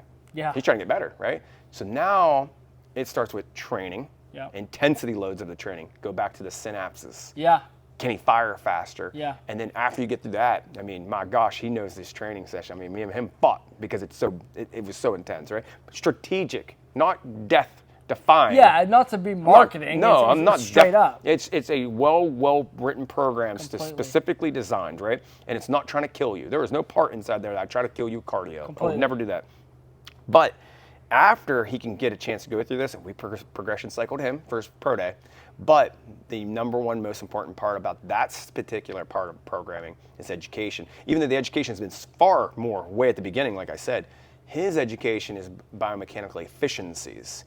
He already knows the education of learning how to, let's just say, bench or an incline dumbbell this or whatever. He already knows how to do that. I might have to go in there and lock him in a little bit more and show him some activations. Yeah. But the efficiencies of the workouts. So again, there's 1,000 ways to do something, but I would teach him the most maximal possible way for his biomechanics, for him efficiently to get the best result out of it. And that's how you take a guy that runs a 4.47 to 4.28s. Yeah, and it's You know like what I mean? at that elite That's a level, difference. it's like That's you're different. steering a car at 100 miles an hour, a little turn. Little move, right? And he jumped 40-some inch vertical jump, jumped 11.3 broad. So, obviously, but the thing is, I always say this with those high-level guys, the only thing, I never give my credit anywhere for myself, right? He had that in him. Yeah, God gave him that stuff, right? But what I will give, the only bit of credit I would give to was the design of the program that I placed in front of him, but then he had to carry it out. So it's all on him. It's all on him. All I gave him was a small step for him to step up one so he can shine a little bit brighter. Absolutely. You know what I mean? So that's a different styles of programming. Every single juice comes completely different. And I guess I would ask too, like in terms, like a lot of times set volume's really big right now. Yeah, it is. Yeah. Like how did you ever, like obviously a lot of your programming was like mental, and mine, because it's online, is more like a physical, hey, I write out the stuff. Depending on your goal, right? Yeah. So like at one point I know, all right, so like if I would take you in the off season before you were like 3 sports and all that fun stuff, I knew if you were true football off season, you had a 2-week layover after off season. Your last football game, I give you 2 weeks in the postseason, right? A lot of coaches do this, obviously in college. I'd only want to see you 2 or 3 times that week. And it was real low grade. You're coming off season, mental focus, blah, blah, blah, right? But then the biggest thing is you wanted speed. Yeah. So what I would do, and I do this in my NFL combine training, is I would actually look to focus on strategic muscle development in certain regions, but still staying symmetrical, meaning that you need speed. Well, your ass is going to get bigger. Your thighs are going to have to get bigger, right? You're going to have to tighten up that core a little bit more. You're going to need lower lumbar strength, right? And you're not going to have to get crazy huge because there's such a thing called a strength to weight ratio, okay? But what I would do is, and CJ, going back to him, he's a great example, is he didn't like it, right? Dylan Potts didn't like it. I jacked him up to probably, because he wasn't real big back in the day, but he was probably like high-level 188s, 192s. I think he competed at the NFL Combine at 172. Ooh. Right? He was like, dude, I'm skinny as crap. Why? But we trained at 188, and before the Combine, I dropped him 7 to 10 pounds. Why? Take that weight vest off. Oh my gosh, I say it all the time. I mean? Everyone's like, bro, what drills do I do to get faster? I said, diet. Yeah. That's that drill, stop the fork. Yeah, so not only do I'll get your weight up as strategically as swiftly as possible, right? And I'll get you to maintain a certain specific weight, right? And then now, that's where the tempo train came in. Yeah. I didn't have a lot of time with you, so obviously I did time under tension. Yeah. And I also didn't want to jack up and have you pressing 500 pounds all the time, and now you're focused on just getting strong, right? I needed you specifically strong and strategically strong, but I needed the weight to come in with it, and you would carry that weight through the off season, right? And then right before season, about 6 to 8 weeks or whatever it is, I would get you in this real high intense movement. You would drop like 6 to 8 to 10 pounds right before season, and you're fast as shit. Well, what happens is I kept you just as strong at 180, or him at 188, if not stronger, and he was just as strong, if not a little stronger, at 171. So what happens is now he's got a hell of a lot more time, or a lot more downward force, okay? Plus he's educated on biomechanical efficiencies, okay? He's been through his plyometric progression cycle, but again, strength to weight ratio. He was so strong for only weighing that little, okay? And he overpowered and sprung through the boards, okay? Think about it from this standpoint. If I take a 700 horsepower engine and I throw it and I gut a Honda Civic, okay? I gut that Honda Civic and I throw 700 horsepower, that some bitch is gonna take off. Yeah. It's the same style of analogy. I wanna gut that car out as much as I possibly can, throw a strategic horsepower inside there and see what it does. Completely. The human body works the same way.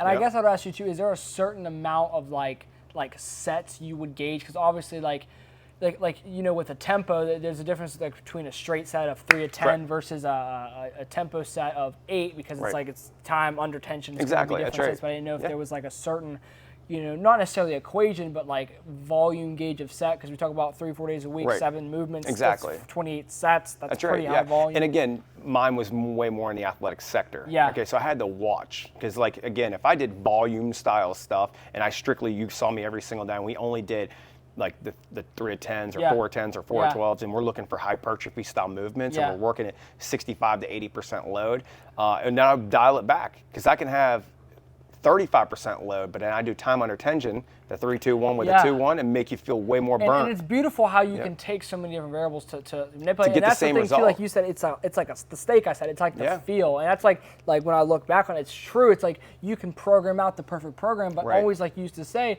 it's like you shouldn't even be playing basketball, man. No, because I wanted you off on that day. It's load, that's right? Exactly. And that's like if you did my plyo program on Monday, you were not allowed to play anything that made you run, jump, or sprint or lateral movement on Tuesday. Because why? Your body doesn't know that it went through a plyo program compared to playing basketball on Tuesday. Completely. It has no idea. And then guess what you walked in on Wednesday and have to do? The plyo program again. So you didn't get your 48. Well, I played basketball, coach, yesterday's recovery. No.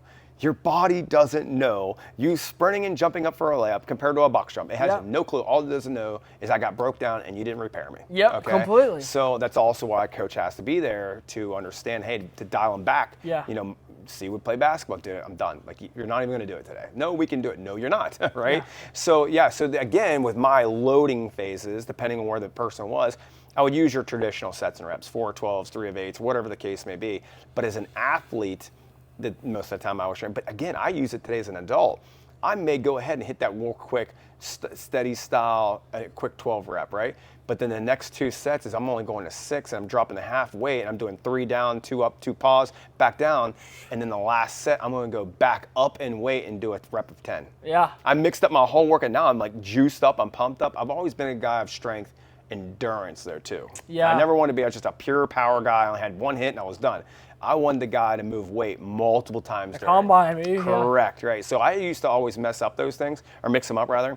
But more importantly, from an injury standpoint, I didn't want to load you up 315 all the time and you're a young guy. So I would tempo move you. I'd tempo dumbbells, I would tempo auxiliary styles, I would tempo incline dumbbell French kettlebells bars, versus squats. Kettlebells. You always saw the kettlebell Gobble movements. Squats. 40 squats. And I'm telling you, do a front squat 135 and compared to a 45-pound kettlebell, but I tell you to take 4 seconds to send. Oh, the elevate. Oh my gosh. Elevate kettlebells. Reverse, Bulgarian split squats. So there was also strategic ways of me getting you to produce hypertrophy under a stressful environment that created the least path of resistance for injuries. So that's what I was looking for all the time. I was looking for results, and I can't get the kid injured. So, I mean, you didn't see me. When did you see me back squat? No, to this day, even when back you look at a front squat, never. No, you ain't back squatting my location. I tell you what, and this is the beauty of it. For me, going from 5th grade all the way to freshman, sophomore in college, like it was like we progressed from body weight to dumbbells to kettlebells and that's the thing. I didn't even use a barbell or bench press, and my bench press was starting at 225 without ever bench pressing, right? And that's exactly. What people we do like lockout sets like or whatever I completely went through the entire ascension of the most perfect way you could progress a youth athlete. Exactly. And it showed. You know what I mean? And again, I have a couple guys. One of my guys that went the VU when he went in, his dad, I wish he could say this or talk about it, is he told me he had the biggest squat, because again, in college, they're going to squat you, power lift you, all that fun stuff. I get it, and I love those results as well. Just not my cup of tea in a high school sector. But he said he was the best squatter for his team, for his position. Back squat. I've never back squatted a day in my life. You know what I mean? Completely. Not a single day in my life did I ever back squat. Completely. But it's also another thing that I would teach them. So I spent many times right before a kid would go off to college, they wouldn't even touch a weight in my facility. They'd have a PVC pipe, and I would go through the snatches, the deadlifts, the proper squats. I would go through it, and I'd teach them how to activate everything, and then give them a little bit. I'm like, hey, you're going to get this in college in 3 weeks. You might as well go through this learning curve for me now. And then every single time they got on campus, they knew more than what they thought they knew when they walked in. They were one of the best educated guys when they got there, and they lived with a PVC pipe 2 to 3 weeks out before they left for camp. Yeah, you know completely. What I mean? Yeah. And I guess maybe a question I would have too is, like, a lot of times we see all this stuff. It's like, well, we want to look like an athlete, train like an athlete, but at the same time, to look like an athlete, like, to a certain extent, sometimes you're just gonna have to train to look a certain way. No, I just said this to my wife. I swear. Obviously, I'm 40. I'm trying to go through my cycle in life now, right? Which is wild because I have a lot of theories, a lot of different theories on food and intake and volume. I've got some wild theories. We need to get into them. So again, I'm like just told my wife the other day is the number one mock physique in most cases for most people is a sprinter's body. They look muscular, not overbearing. They're fit. They got their proper cuts. They just look healthy and they look athletic, right? Well, the only way, like you just said, you want to look like a sprinter, you're going to have to do the shit sprinters do. Yeah. You're just going to have to, okay? Yeah. Like you out there running 5 miles a day isn't going to get you looking like that sprinter. Completely. It's just not going to work. You're in great cardiovascular system. I get it. It's going to give you that look that runner has. That's just what it is. It's the first principle. If you're going to drive a car, you have to drive where you're going, specificity. Exactly. That's right. Yeah. So, with that being said, I don't know whether it's just my biology or whatever it is. Again, for the last 12 years, I've only eaten 1 meal a day. Yeah. It's been crazy. When I was your age and in college, obviously more calories, more weightlifting, bigger you're going to get. And 100% that did work. It definitely worked. I had to eat to where I was tired of eating. And you know what I mean? It's hard. It's hard. The eating is harder than any training. It's the hardest part, 100%. Like having to do some of it for like even trying to build like bodybuilding. It's the consistency. You can't miss a meal. No, you can't. But now in my later years, obviously I'm not looking to play football, but I'm also still looking to try to be that dad that looks like your dad goes to the weight room. Right? I like that part of me, right? I lost that for a little while because I was in the weight room training everybody every day. Dude, there was a point in my life, like for a year and a half, I didn't lift a weight. Yeah. Now I still looked fit because I showed weightlifting every day, but a true routine for myself, I did not, right? So I got out of shape, and now I'm back in there, right? And my gosh, still eating 1 meal a day. The only thing as I changed up is after my workouts, I don't do any protein shakes, no protein shakes at all.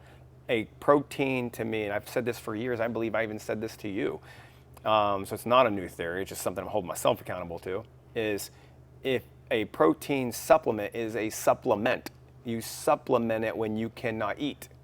Okay, you can supplement, eat. Not a sustenance. Exactly. So if you supplement your income, get signed off. So if you look at the true science behind it, it is a liquid style ingredient inside there, and God knows what else is in there.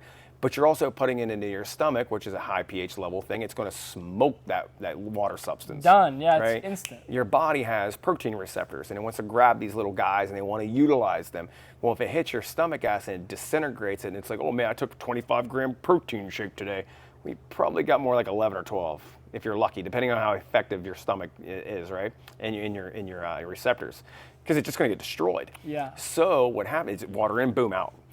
After my workouts, and again, I'm trying to gain a little bit more size, muscular size right now. So right after my workouts, I hit 6 egg whites and 2 egg yolks. This is in the morning. Yeah, right after my workout.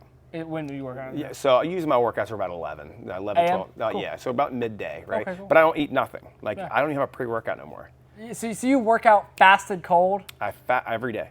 Oh, it's like my God, now again, I'm an older guy. Yeah. I need the energy. You got this shit going on called testosterone. You got plenty of it, and I'm probably lacking. So I gotta eat all this carbs and shit. Right. So you have natural energy, right? Yeah. So, but you should. I mean, again, I'm not going to tell you to do it because it takes some time to get used to this. Yeah. However, I haven't eaten today. Today is Holy shit. I've not eaten a meal today, right? Ravenous. That's some water. But that's an entrepreneur's life. Yeah, that's also true. You figure out your day, and then you get to take care of yourself later. So anyway, I do not eat anything. The only thing I will say is I possibly, and it's if it's in my head, right? I always have creatine, 100% creatine, no additives, no nothing, right? But every once in a while, we sell natural local honey here. Okay. And I'll put a tablespoon of natural honey in the water with my creatine, and it actually spikes some insulin. So you want to have some real big pumps, take a tablespoon of honey right before a workout. Oh yeah, you will bust, right? So anyway, I don't eat. I'm now working on an empty stomach. My body's grabbing all these natural sugars and fats and converting them into energy, and I'm on fire in the weight room, okay? Yeah. And then right when I'm done, bang, I have my protein, which is coming in the forms of eggs, because eggs, again, through research, has proven to have the best receptors in the stomach. Yeah. So eggs, how they break down, it's a substance now, has to be down, dissolved, and pulled in. Yeah. Not like a water substance. That water goes in, it's water, it's flushy, it's going right out of you. Yeah. The water has to be broken down and then utilized. Right? Yeah. So and that's a lot of people, like, to a certain extent, people are like, oh, what are the best carbs? Yeah. Shit, it's the same shit when you break it down. Exactly. It's glucose, man. Exactly. That's right. Exactly. So I have that, and again, this is my personal life. I have that eggs right after a workout, and then I dilly-dally a little bit, and it's whatever my wife makes. Yeah. I don't know what I'm going to eat that day. It's whatever my wife makes because of my fasting throughout so many years, right? I always do every 6 weeks. I'll do a 72 to 96 hour fast. I want to reset myself. Yeah, is it just like, do you track anything at all? No, it's a water fast, and I'll wait for 6 weeks or so to go by, and for me to get to 48 is the harder one. Like 24 is nothing because I only eat one meal a day, so I have to just skip that one. I'm good. Yeah. Right, and then I go to 48. That one I go, damn, it'd be nice, but I'm not going to. Yeah. But once I get to 72, buddy, I'm telling you right now, I go to 2 weeks. That's what a lot of people say. It's like crazy. Like the hardest day you've ever said is and going on off fast. Your energies actually go up, not down. Yeah. It's insane. Your body's burning its naturalness, right? So, I'll have that, and then and then off to the next day. But what my results are proven is with my wife.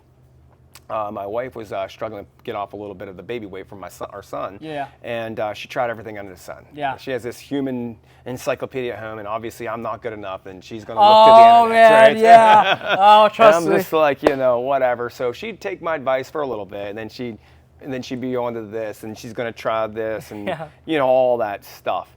And I kept telling her the whole time, like, babe, you wake up every single day and you have breakfast. By 11, you eat again.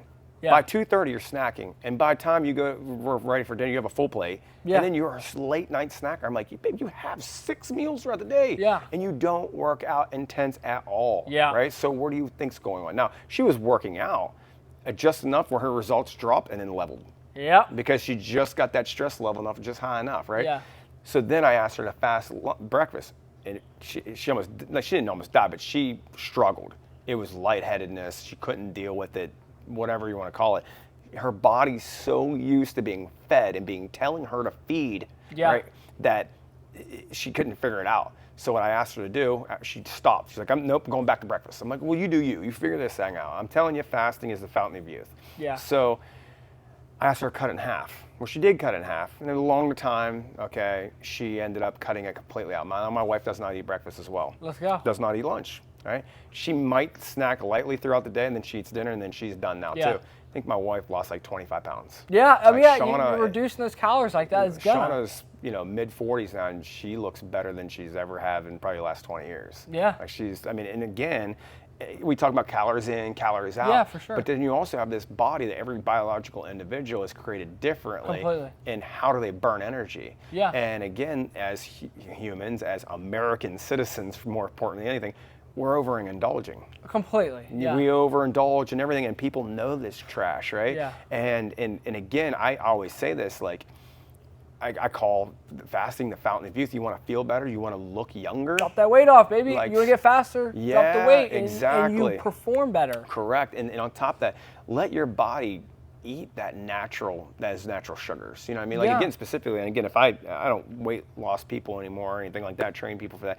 But what I would go to now is, and which I didn't do before, this is what I was talking about, I was going to get into, is my new weight loss clients, I would have them go through a progression cycle where they have no calories leading up to a workout, and they would fast exercises.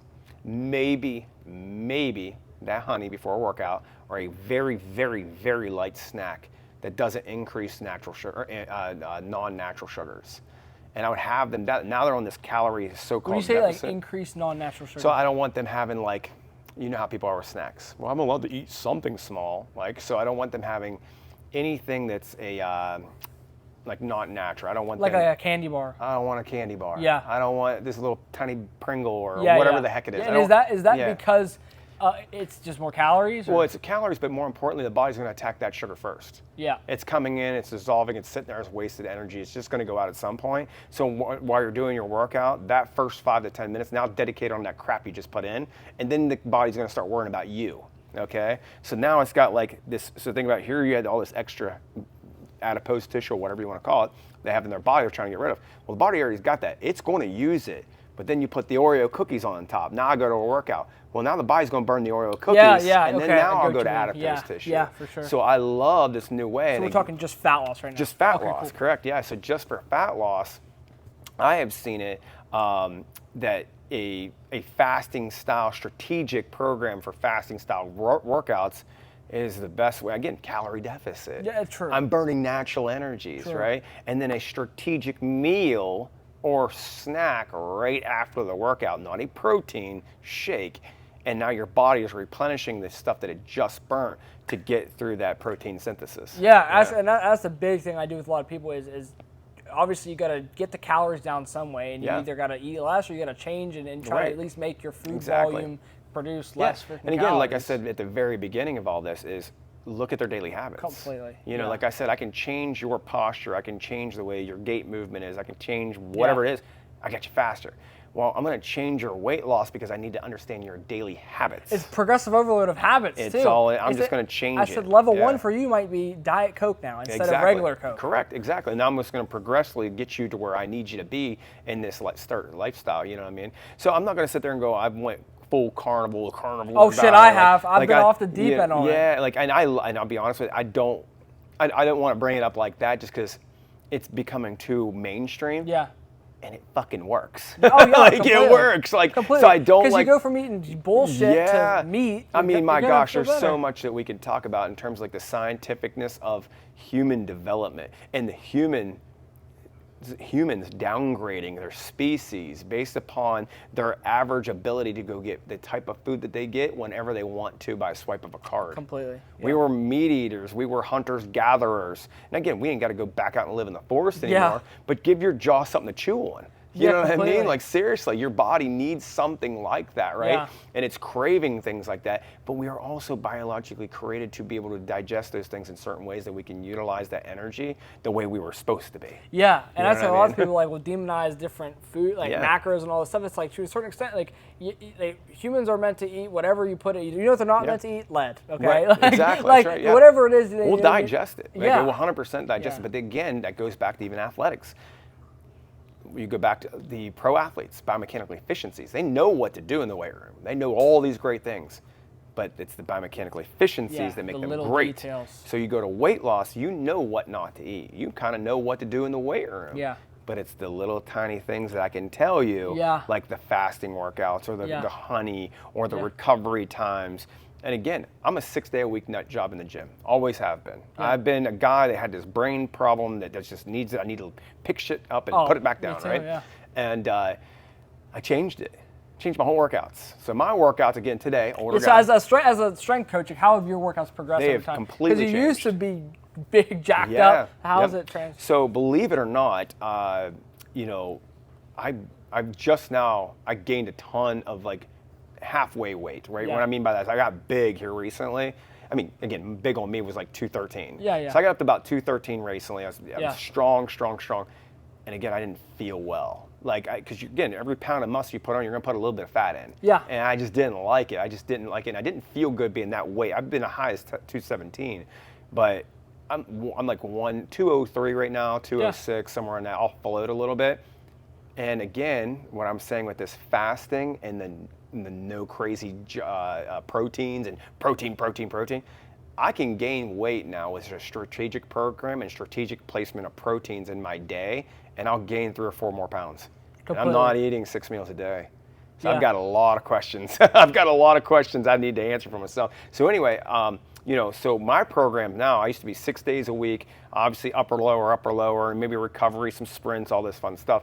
But now, again, I'm a dad. I just want to work out. I want to look the part. I don't want to get injured, and I want to be strong. And my biggest focus right now in my life right now is I want to be strategically strong. 1, helps for ligaments and stuff getting older. 2, the stronger you are, it shows to have better life and longevity. Completely, right? So I actually do something different. Let's just start if it's Monday, Tuesday. Typical weightlifter mentality, okay? I have that in my build. I'm a bodybuilder type of guy now. It's literally shoulders, chest, and tris. It's all pushing motions on Mondays, okay? Tuesdays, it's going to be legs, backs, and buys. Wednesday's completely off. Thursday, Friday, go back to the same routine, upper, lower. Saturday's off. I'll go back on Sunday, and I'll hit that upper. Now it's Tuesday. Now my rest day is actually on Tuesdays. And I want to hit that same muscle group every 48 to 72 hours. I'm big on that. As I always say, you get sore, and right when you're not sore, it's time to, it's like a fucking staircase. Right. And then I also changed up my programming. So like Mondays, actually I used to go hard on Mondays. I really don't. Or that first day new back on that program, right? I'll actually make it more of like a reps. So I have this new thing. I won't, if I'm hitting a muscle group, essentially 3 days inside 7 days, right? But they're completely different. One day I may not do a rep above 6. I may only do 4 exercises. It may literally be like 4 total exercises or whatever it may be. Yeah. But no rep is above 6, but my sets are like 6 sets of 6, 8 sets of 6, 10 sets of 6. Yeah, high volume and high zero volume and strong RIR. as shit. Yeah, zero I'm like killing myself today. Yeah. But the following day, I'm gonna mix it up and I won't go a rep below 14. So now it's all like 3 sets of 14, 3 sets of 16, 4 sets of 20. Now there's this huge endurance volume movements going on, right? Yeah. Trying to get that shit that I just beat up myself a couple days ago out. Yeah. Right, and then I'll go back and I'll hit in the middle. I'll do reps between 8 and 6 and 10. So it's that kind of contrast between strength and size and trying to get both at the same I'm trying to level. get both of them. So, and it's also an inbuilt recovery phase as well. Yeah. You know what I mean? It's Yeah, because I guess if you're going to recover from... I'm just going to do high volume, low sets. Because different fibers, yeah. It absolutely is. And it's more controlled. I'm not sitting there banging. I'm just going to do lightweight, and I'm just going to control it, right? Yeah. But I will tell you, like in my own personal opinion, with my own personal program I developed for myself, like just a few months ago, I was the strongest I've been pound for pound in my life. Pound for pound. Yeah, that's crazy. And I'm 40, okay? So I don't eat like I used to at all. I don't lift like I used to at all. I don't ingest the amount of protein like I used to at all. And yet I'm finding myself getting stronger and bigger. So it's wild, right? Again, biology plays a massive thing inside there. But I mean, my gosh, like, you know, just a couple months ago. I would even say maybe too, like, I guess from think about all the CNS stress you had at the gym teaching versus now. It's dormant was in there. Less stress and also like less activity, like your NEAT is way less. Your stress just in total because you're chilling is less. So it's like your body's able to use more of that maybe for the growth That's stuff. right. Yeah, it's exactly. I don't have to worry about practices. I don't need to go where when I'm actually relaxed, my body gets to utilize it. Yeah. You know what I mean? That's interesting. So it is. It's very, and I told my wife this, I'm like, my gosh. What I was taught in college, and a lot of it's true. A lot of it's true. Yeah. But right now, what I've been working on isn't, right? Now, again, what you can follow this up is like, well, he can get bigger if he eats more. I get that. Completely, yeah. But at the same exact time, right now I'm like 203, 206. If I wanted to be 212 again in the next couple of weeks, I'll just stress myself out and look at that hypertrophy middle section, and I'll just ingest a little bit more protein, and I'll just grab it. I don't need to go back to 6 meals a day. Yeah. I don't need to do that at all. No, completely. It's like an ingestion of specific timing of protein and with specific timing of rest, and that's the most important part. Yeah, it's like really trying to push the nutrient timing. Yeah, the timing of it. Before even necessarily like... Exactly.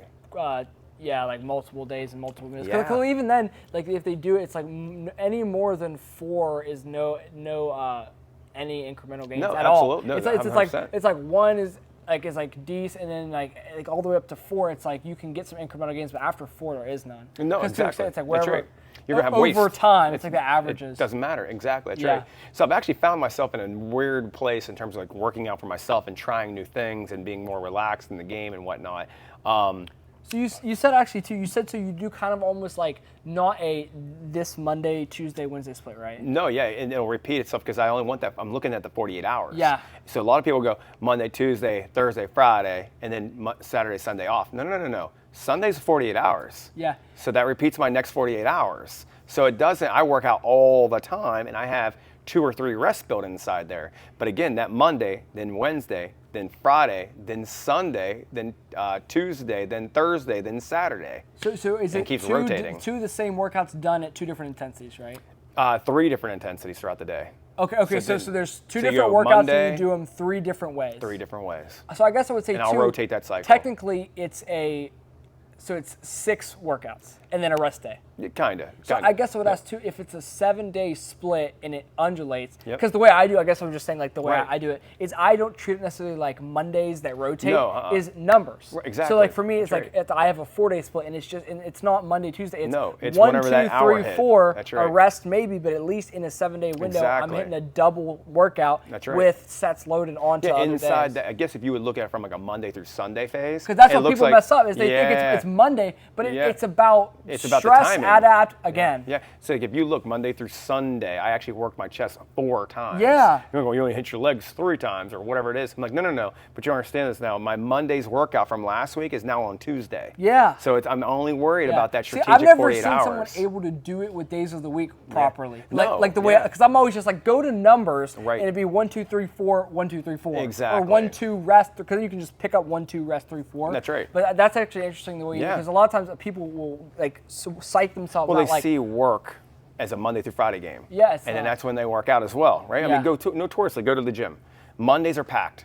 Tuesdays about 75% filled. Wednesdays are about 50% filled. On Thursday, probably about 30% filled. Friday is dead. Saturday morning, pockets skyrockets until about noon. Sundays are dead. You know why Saturdays are so crazy? They want to get their shit up and get going. They're going out that night. Yeah. Okay. So what happens is Fridays are dead off, and people are ready for the weekend. Yeah. To get out on Friday, right? So that's a gym life bred style. That's how gyms go. So if you want to know when to go to the gym, go on Fridays. Yeah. So, but what I'm saying is people, and that's a general individual.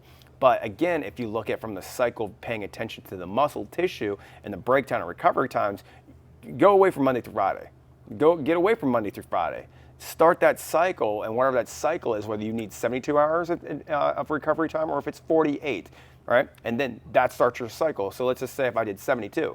So that would mean, Monday, and I go back, what is that, be like Thursday or so, Yeah. a full 72? It's like a clock. And then that Thursday turns into my Sunday. And then now it goes back to Wednesday. And it's never, you need to stress in 72 hours again. Stress because do it again. Based on set Who volume, cares if it's sore, Wednesday? kind of sore, a little sore, not sore, stress. Exactly. It doesn't matter if it's Wednesday. Yeah. At your rest period. Yeah, day. it's not chest day because it's Monday. I love it. Exactly. Yeah, and that's something I see a lot with people. It's like, just because it's X day, it's right. It's a certain day. No. There's no days of my weightlifting.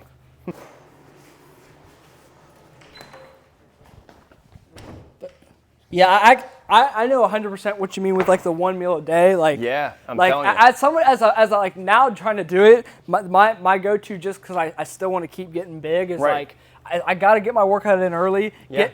Pre-workout, workout, post-workout meal, and then a little bit of protein, and then I just can't eat till dinner. Exactly. It's like because if you eat you come in here to work and you eat a big ass bowl of pasta. Right. Like, Exactly. That's right. Exactly. And that's the biggest thing as well is, understanding like. Your body goes through a natural fast every day, depending on when you go to sleep, bed. 8 hours, It's 9 a natural hours, fast, right? So if you can look at it, that's what I had to tell my wife. I said, she's getting up, let's say 7:30 or so. I said, you went to bed last night at 9. You damn near got like 10 hours of fasting already under your belt. 2 more hours, you're half a day already, babe. Yeah. So if you could just skip that one, now don't eat till lunch. You can have a lunch. That means right there, you're 12, 13, 14, 15, you're 16 hours in already. Yeah, because I'm pretty sure like right once you've like probably got to a certain point at 11 or 12, I know if I can wake up and have some coffee and a water, then once I cannot be hungry, I can hold it all day. Yeah. But like when I eat, once the first time I eat, you're gonna eat another meal or two that day. Well, it spikes because it burns your metabolism once right now. Burns. When I eat dinner, like Sean always says, like you can eat, like I can eat. And it's like you don't eat at all, but then you once you start, it's fucking. Yeah, my body just wants it. Like I'm there, but then there's days, honest to God, like right now, my wife just called me and she's like probably asking for dinner, right? I don't have to. I am not hungry. Yeah. I have not eaten today. I am not hungry. Casey thinks I'm nuts. Like he thinks I'm straight up nuts. He's like, there's something wrong with him. No, you got shit to do though. It's like, whatever. I got to get my job done before I even think about it. Yeah. Right? And I've been doing this for years, and it started on an accident. I started my business, and I remember coming in. I had a Hungry Man like microwave thing, and I'll never forget it in my old apartment. I came in, put a microwave in, went and sat, got on with my day, went off to work the next day, came back, put the Hungry Man in, and there was one in from the night before. And I was like, shit, I didn't eat. Oh my God. I'm like, I didn't even eat yesterday. That's crazy. I'll never forget the day. And then I started noticing, wow, there's days I'm going without eating. Yeah. I'm so absorbed in creating my business and so dedicated to my business. If I meet someone that forgets to eat, I know they're dedicated. Yeah. But the people that are like, legitimately forget to eat. Oh, dude, I'm telling you right now, that shit kills me. Oh, it's time coming. And again, I'm biased and I have a total different lifestyle than your general population. Yeah. But also I know a lot of owners that do this shit too. When I hear, and I've been around them, when I hear, well, you can't come in at 11 because we all go to lunch. I remember, I've been through it. I come in, I'm like, what are you doing? Dude. What are you doing? As a business owner, there is no lunch. No. There is no lunch. You're there for your clients and there's something to go get them. That's right. You were always available. I don't care. You were always available. Mr. Anytime. They call me Mr. Anytime. Yes, I'm telling you. Mr. Anytime. Anytime, anything, any day, any place. When I hear lunchtime, I'm like, you ain't starving. Or you've never starved. No. You never went without it, man. Yeah. And that's why you don't, Nah, I starve myself every day to remind myself. You know what I mean? Like I ain't going back there. That's real. Every time I meet someone that's like a high level person, they just, I forget to eat. Yeah, I know. It's 100% honest to God truth. And again, people always ask me, how do you do that? I can't have the answer because your life that you have with your 9 to 5 isn't my life. You get paid for your time to go take a lunch, so you're kind of almost forced to do it in a way. You know what I mean? And when you are an entrepreneur and you have all these ambitions and goals, those things take place. You've never been focused like that. You get you've focused. never been absorbed, like wake up with a pit in your stomach, but you don't have to do it. No, exactly. No, I'm telling you right now, I have zero boss. I have not had a boss in 12 years. That's awesome, and I wake up every single damn day like my house is on fire. And that's always I'm telling you, man. Like to me, even when I was doing an internship and I was like, I had like a literally quote 9 to 5, I guess. And now just this, I was like, even if it doesn't matter, even if it's fitness, even if I was washing windows, it's because I want to build something. Exactly. I want to lead the football team and lead like. Yeah, I mean, you'll get with me, and I'm a go happy lucky guy. I love to help people. I love giving my knowledge away the best that I possibly can. Be around me on a day that things ain't clicking for me. Yeah. It's tough. You ask my wife, it's tough because I'm hard on me. I am so hard on myself.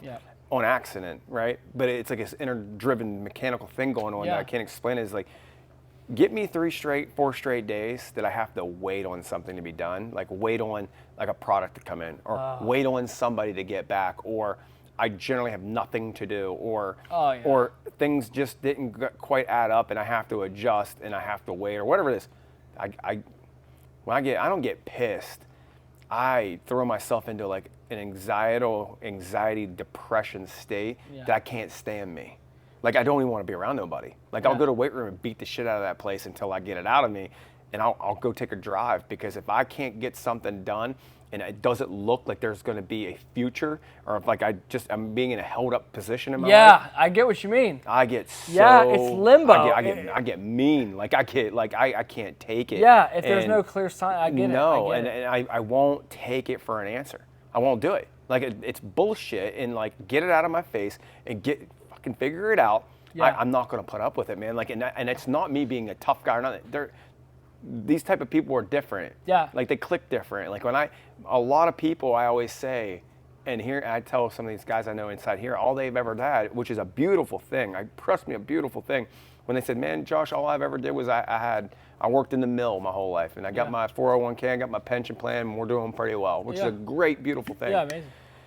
And I said, buddy, the only thing I wanted in life, I wanted an opportunity. Yeah. I didn't want a job. No, I've never wanted a job. I wanted an opportunity. Because when I just have opportunity, like this location right here, I bought it because there was a lot of opportunity. I didn't buy for what it is. I bought for the opportunity that I thought that I could kick my own ass for a little while and see what can happen from me running my mouth so long, thinking I could do things in this world, right? So I just want opportunity. That's all I want. Like, just give me an opportunity, and I'll exploit it the best I possibly can. Yeah, as I always say, there's somebody that's going to have the best fitness business on planet Earth and serve people at a high level, and it's a disservice because you could do it better. Right. You could do it better. That's right. Like, exactly. So you give me an owe it to everyone else to build it. Exactly. That's right. Yeah, exactly. You see these guys all the time, and it's amazing for them, and the connections and things that they have, and they get these wild jobs, and my wife's going, you need that job. Like, you need to be here. I'm like, babe, look, one, opportunities didn't come my way for that, right? Or I didn't create the opportunity to come that way, because I'm also a believer.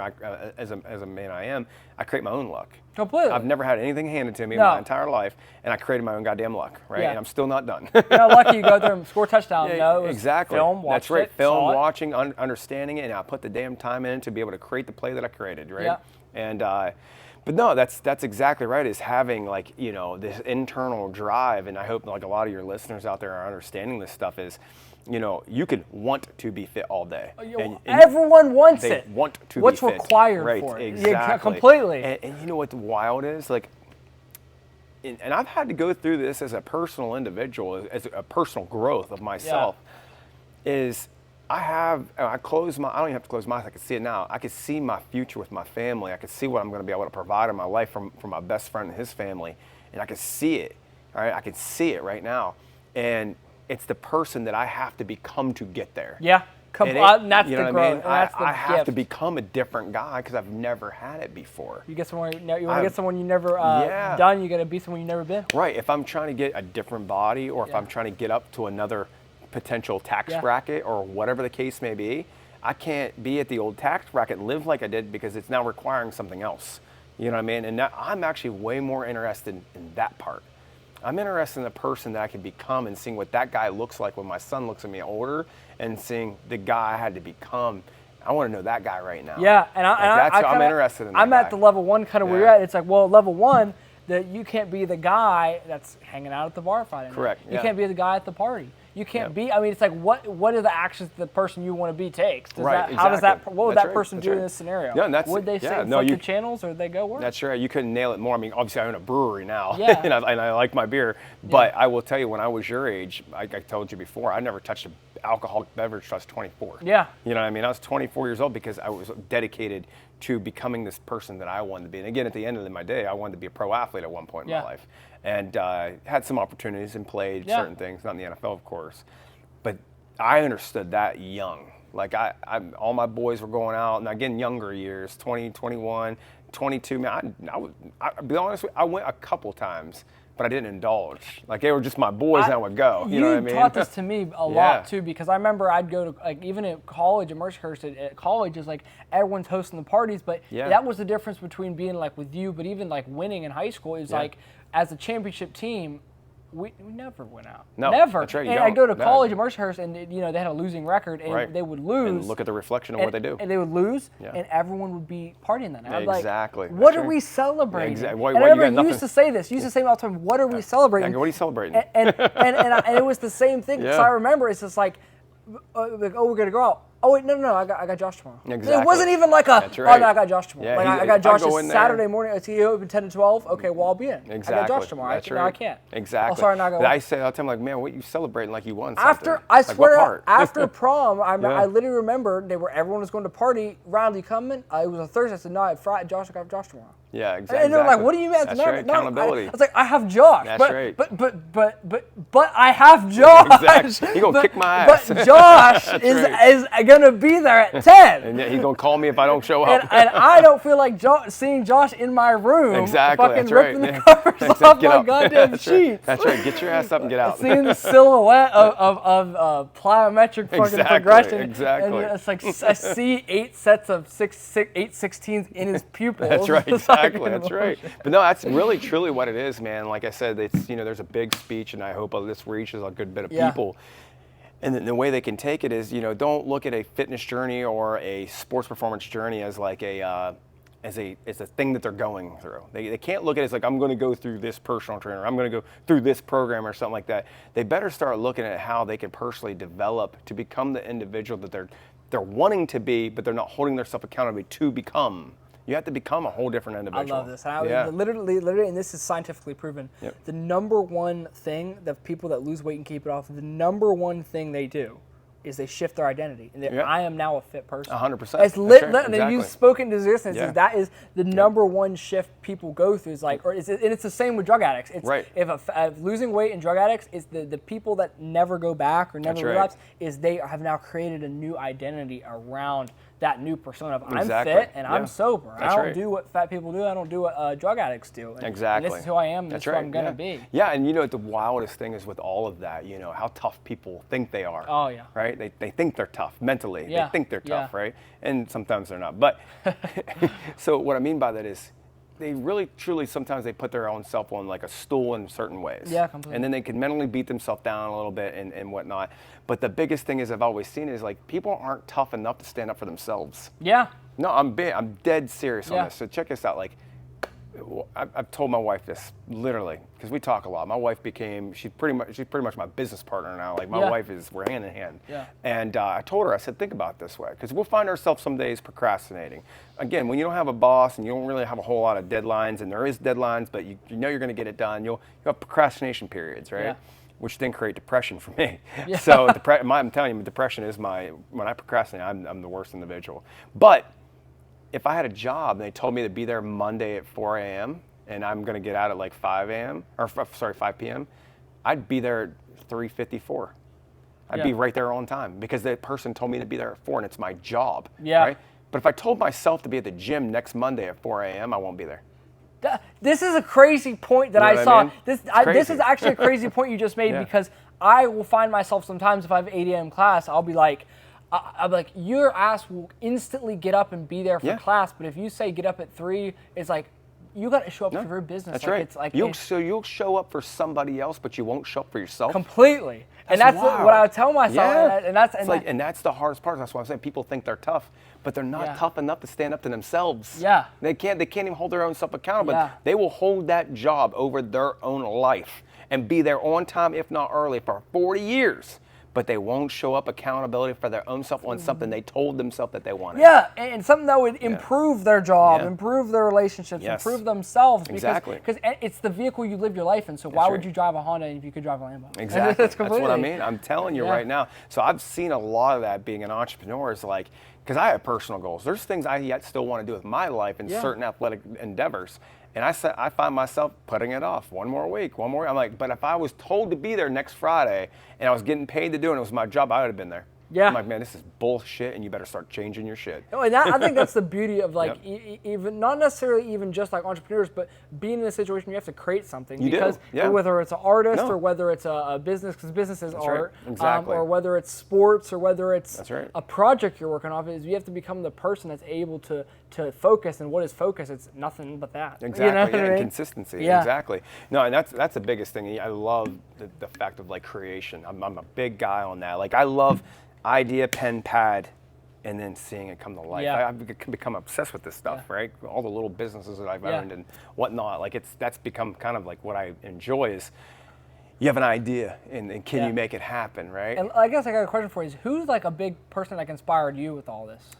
Because I know, like you said, like your home life used to be, rough. Yeah. Obviously maybe your inspiration came from just like, fuck, I got to eat. But I mean, honestly, like, and just being really truthful with this, you know what I mean? I'm just going to be 100% honest. Like, I didn't have any inspiration. Yeah. There's no one individual. Now, have I taken some parts of individuals that has passed my life and taken something from what I liked of that person and tried to evolve it into my now adult life? 100%. There was an individual, and he's still alive, a great guy, Brad Warren. When I was young, again, I didn't have a father growing up. He was my best friend's dad, and he kind of took a liking to me a little bit, brought me in, knew my background a little bit, played football, all that. And his fatherliness of being a good father has definitely set a bar for me to pour into my life from my son. 100% stole that from him, right? So, but then there's been some other business mentors that I trained. One I have trained, Al Zambito, fucking great guy in the whole world. I love Al. He didn't mentor me in terms of like, hey, let's go sit down and I'm going to show you some stuff, kid. It'd be me training him and me chewing his ear off, and then him and seeing where I was going in life, he would start giving me some information, right? Yeah. But truly inspiring, nobody. Yeah. Nobody. Me. Yep. Me, because of where I came from and what I went through. Nothing really bad was in my life. I just didn't come from a great environment, right? It's something you didn't want to be around. Like, there's not a lot of hope in those areas where I came from. I guess I would say, where did you draw the push from? Growing up too fast. Yeah. I grew up, so when you grow up poor, you grow up fast. Yeah. And that push is when you grew up real young, 8, 9, 10 years old, and you have a sense of reality of what position you're in and where you live at and the environment you're in. You get enlightened real fast, and you're either going to go one or two ways. I've got brothers in prison, and I've got me, and they both grew up in the same household, right? But what happened was I was able to recognize it young and basically formulated my life and built a will out of going, I won't ever have a family like this. Yeah. I won't ever live here. I will never taste this. I felt the bottom of the barrel. I lived in the bottom of the barrel. And again, I love my mother. She's actually in my life now. She's always been in my life, but we're getting closer. And but she's always, now we're older, you know what I mean? She's always apologetic. I'm like, Mom, you ain't got nothing to worry about. I will take my life like that over again tomorrow. Yeah. I'll tell you why. What are you going to take from me now? I've built a whole lot for myself now. Take it. Fucking take it. I don't care. Take it. I'll get it back tomorrow.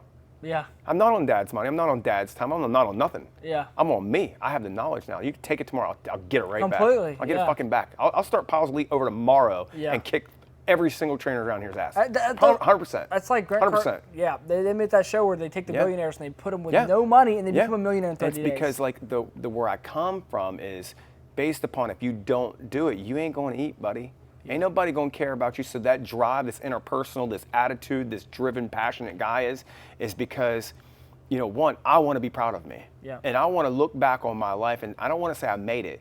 I'm going to say, you can do it too. Look where I came from, kid. And that's, you know what I mean? That's big for me because Yeah. like you're the first person that ever to me was like entrepreneur in my life. Right. Because to Yeah. me, my whole life is traditional education. Absolutely. Like my dad's dad Yep. working the plant. Yep. My military family, traditional education.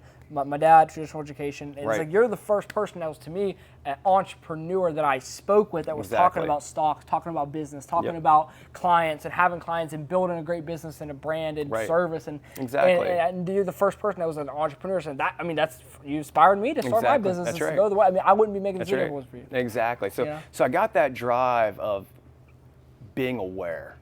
Yeah. I got that drive from being aware. And again, it's poured over to my adult life with business is I'm constantly aware. Yeah. Right. There's conversations been behind my back in my own locations. I already knew that they had them. They didn't know I knew. Yeah. I already knew. Your energy tells me everything you need to know about me. Yeah, I know that's how you very feel about true. me. That's you know very what I mean? true. You can see the way someone I shakes your already hand know. that you know Yeah, you've been it's talking. and by the time I already know this stuff, I already have a calculation of how far you're going to last until I already get rid of you. Yeah. You know what I mean? So, you know, with that being said, like that drive is interpersonal, you know, and it can come from fathers. It can come from everybody. It can come from anything. But mine also, obviously I'm the oldest of 6 boys, you know what I mean? And it was like that a little bit. No father figures around or anything like that. So the drive came in, it's like, okay, here's the cards I'm dealt. Let's fucking go. Yeah, It's already yeah. going to be hard. Yeah. It's already going to be hard. Look where you come from, buddy. Yeah. So whether you start that business, you don't, it don't matter because you've overcome shit as a young kid that no business world is ever going to challenge you with. I'll promise you that, Yeah, kid. it's Okay? literally just Yeah. conversations. That's Yeah, the worst exactly. part. Like, man, oh man, like, yeah, if you understood half the stuff that, like, you know, just to get a meal sometimes back in the day, which again, I love. You know, I love that. Like, I would never take back my youth. Ever. Like, ever. I told my mom, stop apologizing to me. You gave me the biggest gift in the whole world. You made me feel invincible in certain ways. You made me feel like, how about this? Somebody comes in business, everybody, we've seen this. Everybody in every business I've tried to build so far, there's been so many copycats, and Yeah. that's the country we live in, right? Yeah. It's a capitalistic country that they want to wait for you to do it first, and they're just going to steal your shit. Yeah. It's no difference for me, right? So that being said, it's like you have all this competition that's trying to drive in and trying to act like they're better than you, yet they created absolutely fucking nothing, Yeah, nothing. right? Most of these guys have created absolutely dog shit. So they come in and they're affecting your bottom dollars and all this stuff. It's like, but again, where I come from, it's like, you're not going to put me out. I've Yeah. never quit. Yeah.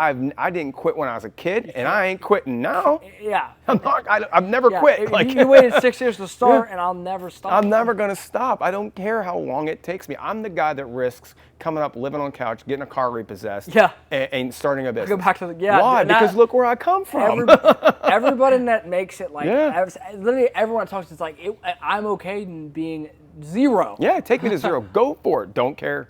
I don't care. I don't Yeah. care. And that's the mindset. Yeah, And I that's don't it. care. I'll do whatever it freaking takes Yeah. to get where I know where I'm going to go. And I don't care I what's guess going to a happen. funny question. So how, I guess, do you plan to maybe give your son that mindset? Obviously with that. So obviously, I thought I was going to go a different route, being a father. You know, obviously, I thought sports and all this stuff. Yeah, and, yeah. and he is. He's playing baseball. Yeah. I actually got him into kid kart racing. A Yeah. little bit different lifestyle, right? He loves golf, obviously. Hopefully, he plays football. Not pushing it on him. Obviously, sports is going to teach him shit that I'm never going to be able to. Yeah. Getting him around other coaches and letting him get disciplined in public by other coaches is the best thing for an individual. I don't care, hands down, for a child. Oh, for sure. Right? It's going to happen. It needs to happen. But with mine is I've already started little small pushing the buttons, right? And my buddy has adapted this with his daughter as well. So we have a beautiful brewery here. When we have the kids, we'll have them make cookies. And then sometimes on busy nights where there's like a ladies' night or something here with a lot of older ladies coming in doing painting or whatever, they'll come over and they'll sell their cookies. And they'll put in like 20 minutes and they'll come back with like $30. And then I take that money and said, this is for you, This is for the bank. This is for here. I like that. So he don't realize he's teaching sales and he's teaching. I'm getting in front of a person and teaching exchange already. Yeah, he doesn't get humongous. it. And that's so, a lot of people don't realize that. It's like you just have something people want. It's strategically placed, those little tiny things. I love that. Yeah. I love that. And then I'm hard on my son, but I'm very loving. Yeah. I'll coach him and dad him very hard, very untraditionally hard. Yeah. But at the end, it comes with a hug and a kiss and I love you every time. And it turns around with my 9-year-old son going, Dad, I know what you're trying to do, and I'm sorry. I'm gonna get better. But in the middle, it was a fight. You know what I mean? So like you take baseball for example. You know, I've had to tell him 4, 5, 6, 7 times to do one thing correctly, and I'll lose my shit. Yeah. I lose it on my 9-year-old. Yeah. I do not care. Told you 9 times to do this and you've done it wrong 9 straight times in a row. And I'm not a powder coater either. I don't care about this pansy shit no more. I don't care. It's wrong. Yeah. My son came home from baseball the other day and he asked me how I did. Well, I will tell you how I did. He was the worst batter that day. Yeah. So we're sitting in the back of the car and he goes, Dad, what do you think I did today? How well did you do? I said, catching, buddy, you're doing amazing. Your arm's getting better. You're catching. I said, buddy, I'm going to tell you right now. We're going home and practicing batting. He goes, Dad, I don't want to. Yeah. I go, buddy, you are the worst damn batter out there today. Why don't you want to get better? I'm just tired right now. I go, buddy, I do not want to hear that shit. Yeah. And I'm telling you, I don't want to hear that shit. You're the worst batter out there today. I said, how'd it feel not hitting that ball today? Not good. That's why we come home and we do it, right? Yeah. Yeah. So he's powder puffing the whole time. I get out there, we spend 20 minutes, I make him do certain exercises and certain things. By the time he's done, he may be screaming and we might be going back and forth with each other. One more ball and I'm done. No, now you earn 5 more now, okay?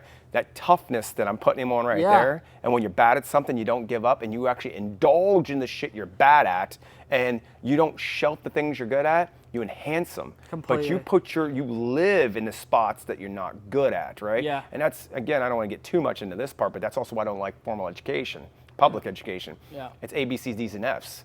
And they focus on things that you're good at. They don't really focus on the things you're bad at. Enough to just get the minimum. Yeah, they don't focus on what you're bad at. Yeah. Or sorry, I have to reverse that. They don't focus on what you're good at. They only enhance what you're bad at. So you get an F in a certain class, right? But you get straight A's and over in this class. They only want to talk about the F. Yeah. You know what I mean? So there's certain recognition and patterns. So what I do is, from my standpoint at home, is anything he's bad at, I'm overwhelmingly with him. I'm overwhelming to him. Now, people can say, well, he's going to grow up hating. No, he ain't. It ain't about the sport. I don't care about baseball swinging. Yeah. I care that my son was faced with something he wasn't good at, and he's going to fucking do it. Yeah. I do not care. I do not care. Yeah. And then again, at the end, he comes over, he thanks me. He's 9. I don't ask him to thank me. Give him a hug, tell him I love him, give him a kiss, walk in the house, have dinner, cuddle up, watch a movie. I'm Dad. Yeah. At that moment, I'm a father, and I'm being fatherly. Yeah. And that's being tough on him. Strategic toughness, creating an asshole out there. How has it felt to like have that, like you said, and you haven't had that? Yeah, I mean, so that's where I've really embraced my role. Yeah. And I told myself before my son was born is I need to be the dad that I never had. Yeah.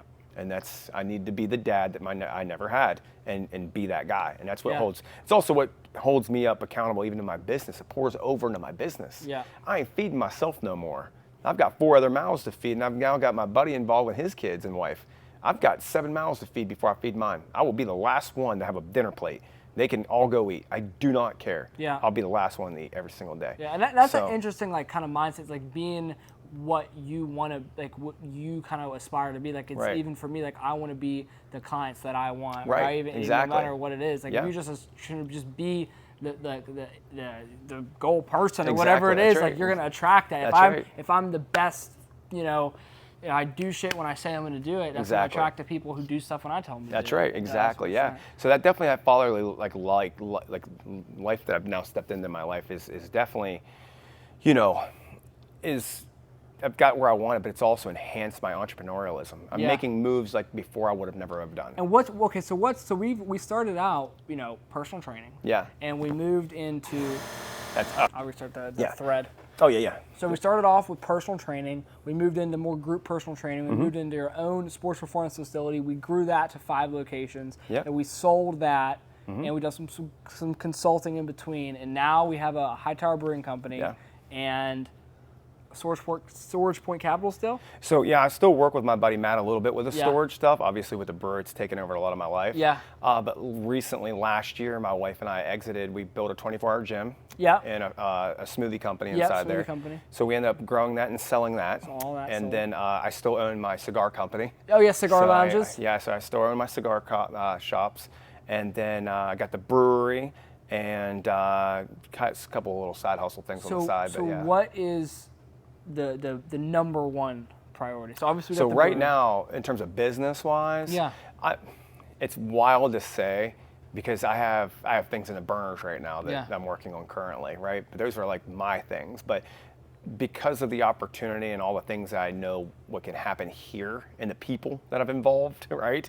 This is definitely my number one priority right now. Yeah. Okay. One, I know what it can do. I know what it can do in terms of business, and that's a personal challenge now. I can see it, the numbers and everything that's been done, everything that can be done, and I've already lined up all the proper relationships Yeah. to get what I need done, right? Because I also know what this can do and what it can do later, and the lifestyle my family can have, and my buddy Casey's lifestyle can have. Yeah, You know, he's completely. got. So I know. So this is taking precedence in terms of like the total time that I'm spending on it. But then I've got some other stuff that Casey's always yelling at me about not spending enough time here. You know what I mean? Yeah, so that goal is but grow the brewery. Yeah, and I'm just keep- constantly paying attention to markets. Yeah. I'm constantly paying attention, like stocks, and I'm constantly paying attention to this tariff stuff. I love the tariff stuff, by the way. I'm Yeah. not going to get into all that, but I do love it, and it's going to be amazing. It's going to be amazing. yeah. I'm not getting that shit. Completely. But no, I constantly pay attention because I have a huge outlook on different styles of lives and where, you know, if you would have asked me in 2023 about the technology now and how accessible it is and where it's going, I'd have probably maybe kind of hindered that, but I wouldn't have known where it was at today. And I Yeah. definitely wouldn't have pegged a pandemic in 2020.